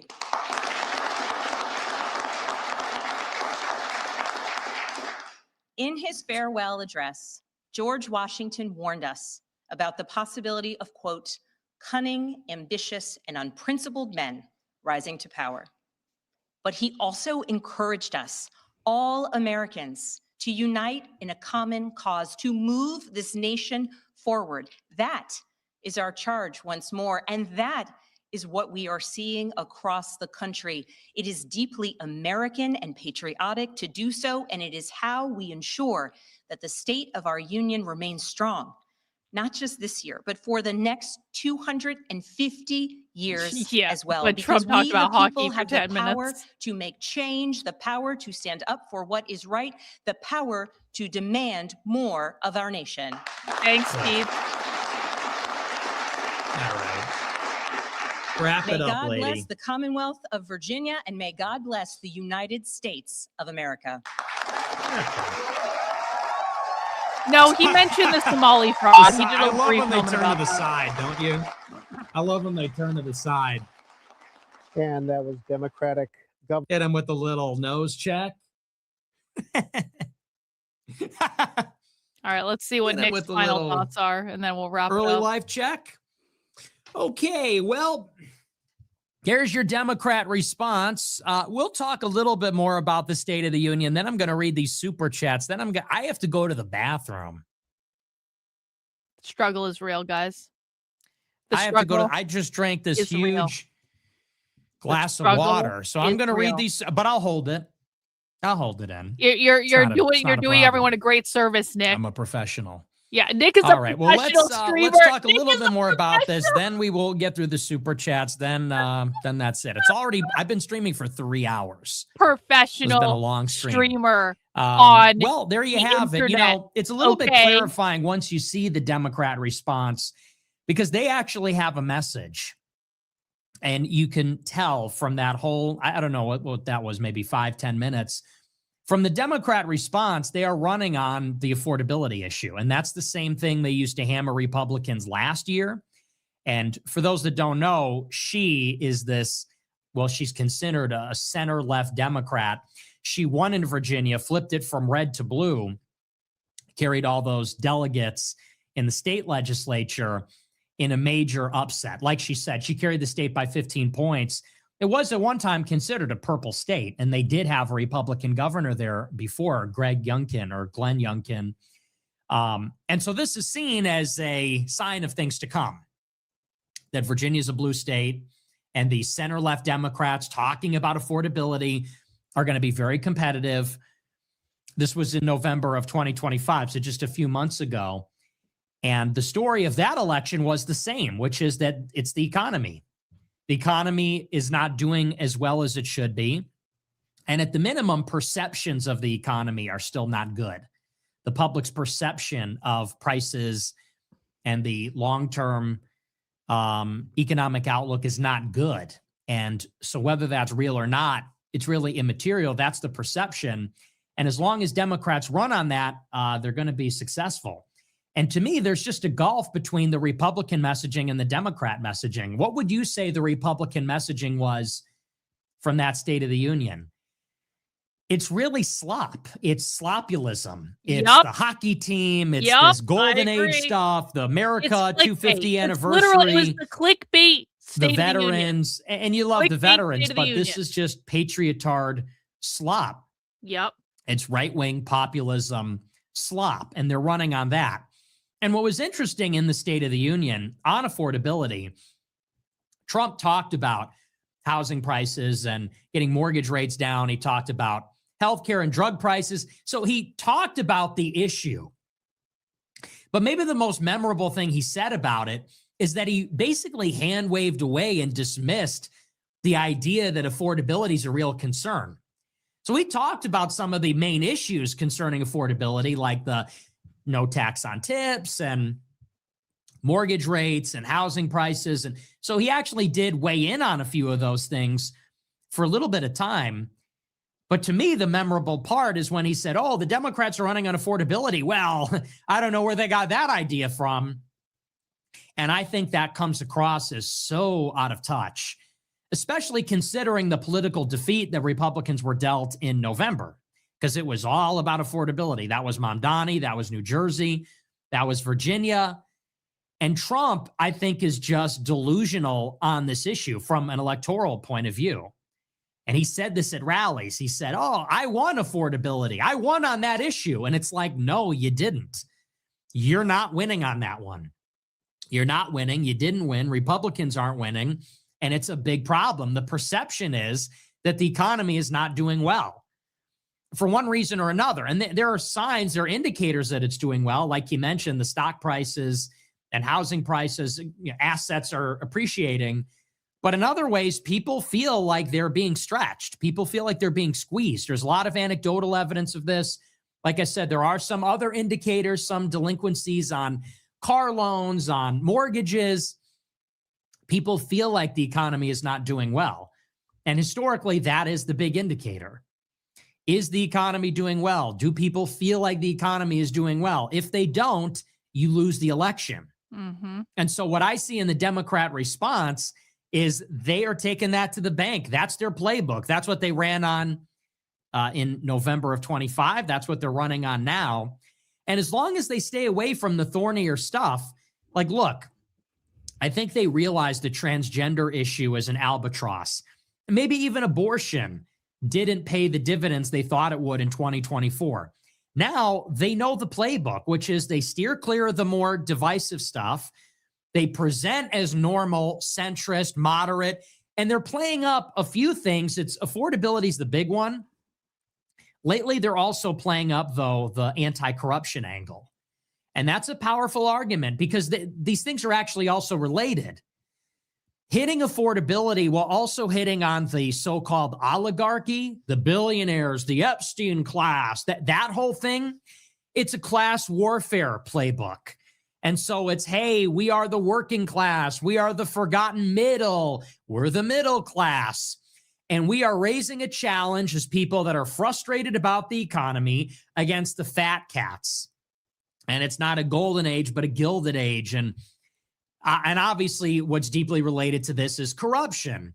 The rich and powerful are scamming us. The Trump government's a scam. And while they get rich, we suffer. That's clearly the playbook. And that's what you hear in Texas. And that's what you hear in Maine. And that's what you heard from Spanberger and Mamdani. And that's going to be the playbook in 26. And it's like I said, if you're a Trump supporter, you love the State of the Union because you're there for the slop. You're there for the theatrics. You're there for the pep rally. You're there for the soaring, half-baked, patriotard rhetoric. You're there for that kind of stuff, and you're on the team already. But for everybody else, look, if you're one of the average people tuning in and you're not aligned or not affiliated, and you think the economy's not doing well, what do you get from that State of the Union versus what you get from the Democrat response? And the same even goes for ICE. Trump had some powerful moments related to law and order about Irina Zarutska and the illegal aliens and all that kind of stuff. But the public sentiment has turned against ICE. And the public supports the border enforcement, but support for interior removals is slipping. Support for ICE is slipping. So playing up this angle about the Fourth Amendment and they don't have a warrant and this kind of stuff, you can see how, maybe that's not, I don't know that people are so ideologically into that, but it's, it gets the job done, pushing back against Trump on illegal aliens. So, I don't think this was a really successful State of the Union. I don't know how many people that's really winning over. And here's the thing. You have to think about it in terms of what the goal is here. Like zero. Republicans need to be playing on offense because they're down. They're way behind. Everyone knows that. With the midterms coming up, the betting markets show the Democrats are favored to win. The polling is very bad for Trump. Approval rating is lower than Trump's first term at this point in time, lower than Biden at this point in his administration. So if you're the Republicans, you're behind. And you have a huge gap to make up in terms of public support and perception. So you need to really bring it, and you need every trick that you have. I don't think they really attacked the affordability issue effectively. I don't even know that there was a coherent vision there, and I don't even think it was very likable. This culture war stuff, I think, is wearing thin on a lot of people.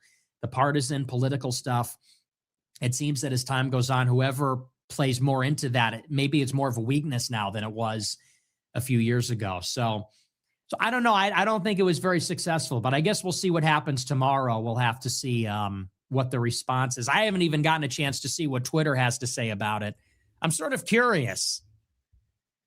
Maybe we'll check out the timeline a little bit. Yeah, check out the timeline, Nick. Pull up Twitter, and we'll just see if we have any live takes here. Oh, it's always hard, though, because this is just from the general audience.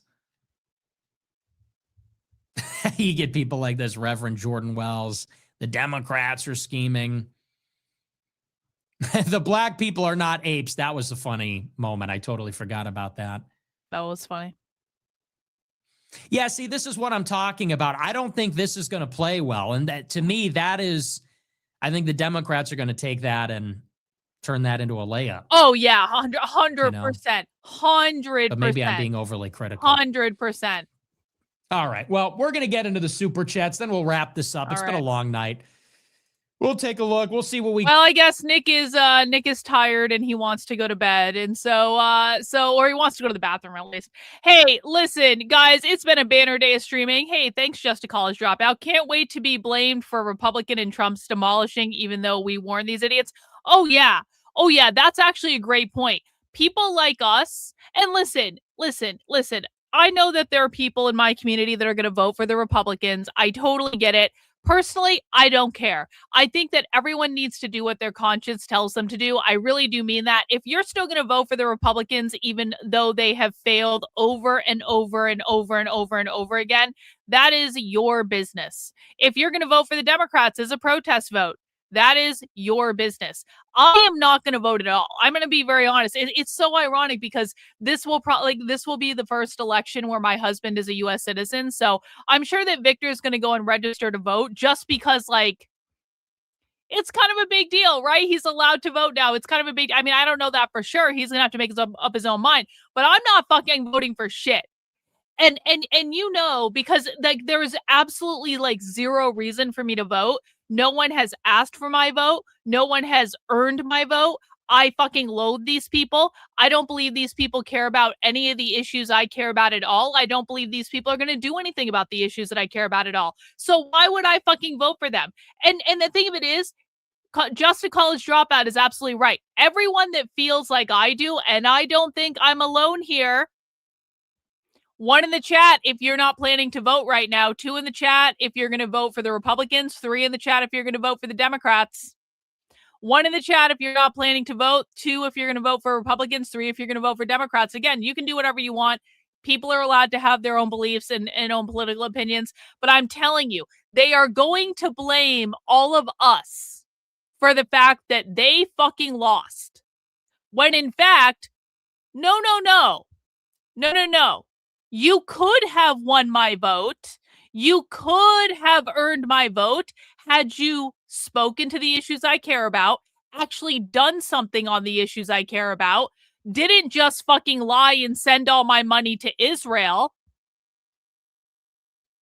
My vote is always up for grabs. I'm being deadly serious about this. I have no political team. I have no political masters. My vote is literally always up for grabs if people actually speak to issues I care about.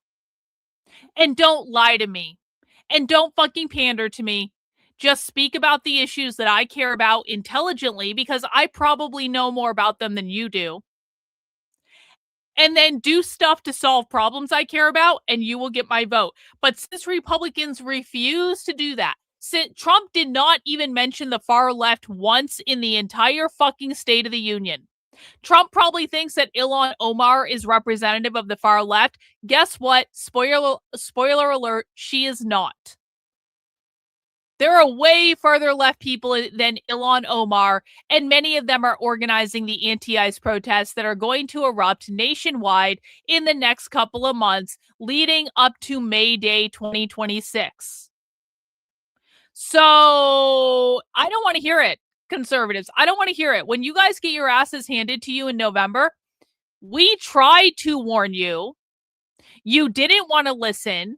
You cried. You complained. Trump didn't even mention fucking Antifa or the far left in the entire State of the Union, meaning that he takes the terrorist threat of Antifa so seriously that he doesn't even fucking bring it up. So I cannot wait until me and people like me and people in my community are blamed for the loss that Republicans are going to experience in November. Because, of course, it can't be their own fault. Of course, it can't be because they elected shitty politicians. Of course, it can't be that they all pandered to Trump and let him do whatever the fuck he wanted to with no consequence. Of course, it couldn't be that they didn't actually do anything to fight the far left in the 2 fucking years that Trump was in office for the second term, not to mention the first term where they fucked that up too. No, it'll be our fault that they lose. It'll be our fault because there is no self-reflection on the part of the GOP. Anyway, that's kind of how I feel about it. I don't think tonight's speech changed any minds. I think it changed nothing. The fighting was kind of funny. Like I said, this was basically like the Twitter State of the Union. This was like Trump just wanted to fight with people like people fight on Twitter. And then the Democrats were fighting with Trump. And then Trump was making sound bites just to go viral on Twitter because that's like all the fucking Republicans and conservatives care about is going viral on Twitter. This was the Twitter State of the Union. Even though it's not even called Twitter anymore, but I will never call it X. It will always be Twitter. This was the Twitter State of the Union. That's it. That's what we watched. Hey, it's entertaining. Are you not entertained? So, guys, we're going to come back tomorrow and we will do something. Maybe, do you guys want to watch the Candace thing tomorrow or should we wait till Friday? I kind of want to watch the Candace thing tomorrow. Do we deserve a day off before we do 2 days of spy streaming? Do we deserve, maybe I'm not, if something else comes up, we'll watch that. There's other stuff we could watch, I guess. But do you guys want to watch Candace going totally fucking schizo on Erica Kirk tomorrow? Because I think we're owed that. Do you guys think that one in the chat if you think we have earned some Candace entertainment? We missed Candace last week. I'm going to be honest. I was very upset when we didn't have Candace to watch on Friday last week. It was very perturbing. I was getting used to being entertained by Candace on Fridays. I can't wait. They're going to be so mad. And then we have a spy stream on Thursday. Also, I'm going to be on Dr. Drew's show on Thursday, I'm pretty sure. And so that's going to happen. And that's awesome. But we also have a spy stream on Thursday night. We also now have a spy stream on Friday that will be a public spy stream because you guys, listen, man, I got to be honest.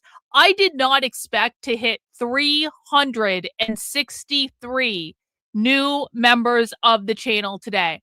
That's fucking awesome. I set a goal of 150. I said if we get 150 new channel members today, I'm going to be perfectly happy with that goal. 363 new members of the channel. And so as my reward to you guys for just blowing the 300 goal out of the water, we will make Spy Stream on Friday a public Spy Stream that everyone can watch. So it will not be a supporter exclusive because you guys are just like, you blew it out of the water with the channel memberships today. And I'm super grateful. I really appreciate it. I really appreciate everyone who sent in super chats. I really appreciate everyone who sent in channel memberships. Guys, when you guys are funding my work like this, it doesn't even matter if conservative retards steal my content. Honestly, I'm not even mad about conservative retards stealing my content, even though, I kind of did it to get them. I baited them to steal it, really. I baited them to steal it to prove a point.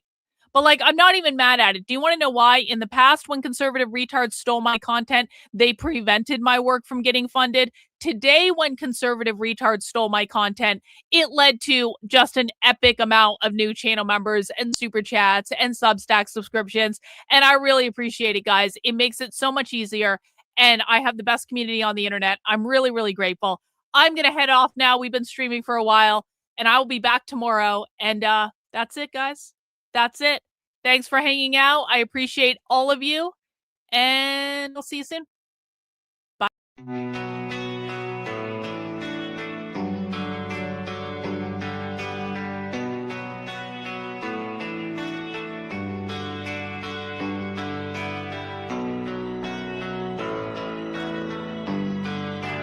How are you feeling? How long have you been here? 3 months, May 17th. And what brought you? That's difficult to answer.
I'm not clear.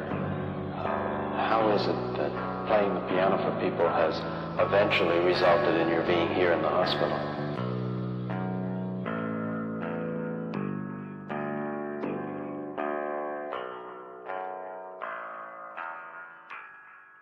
That's difficult to answer.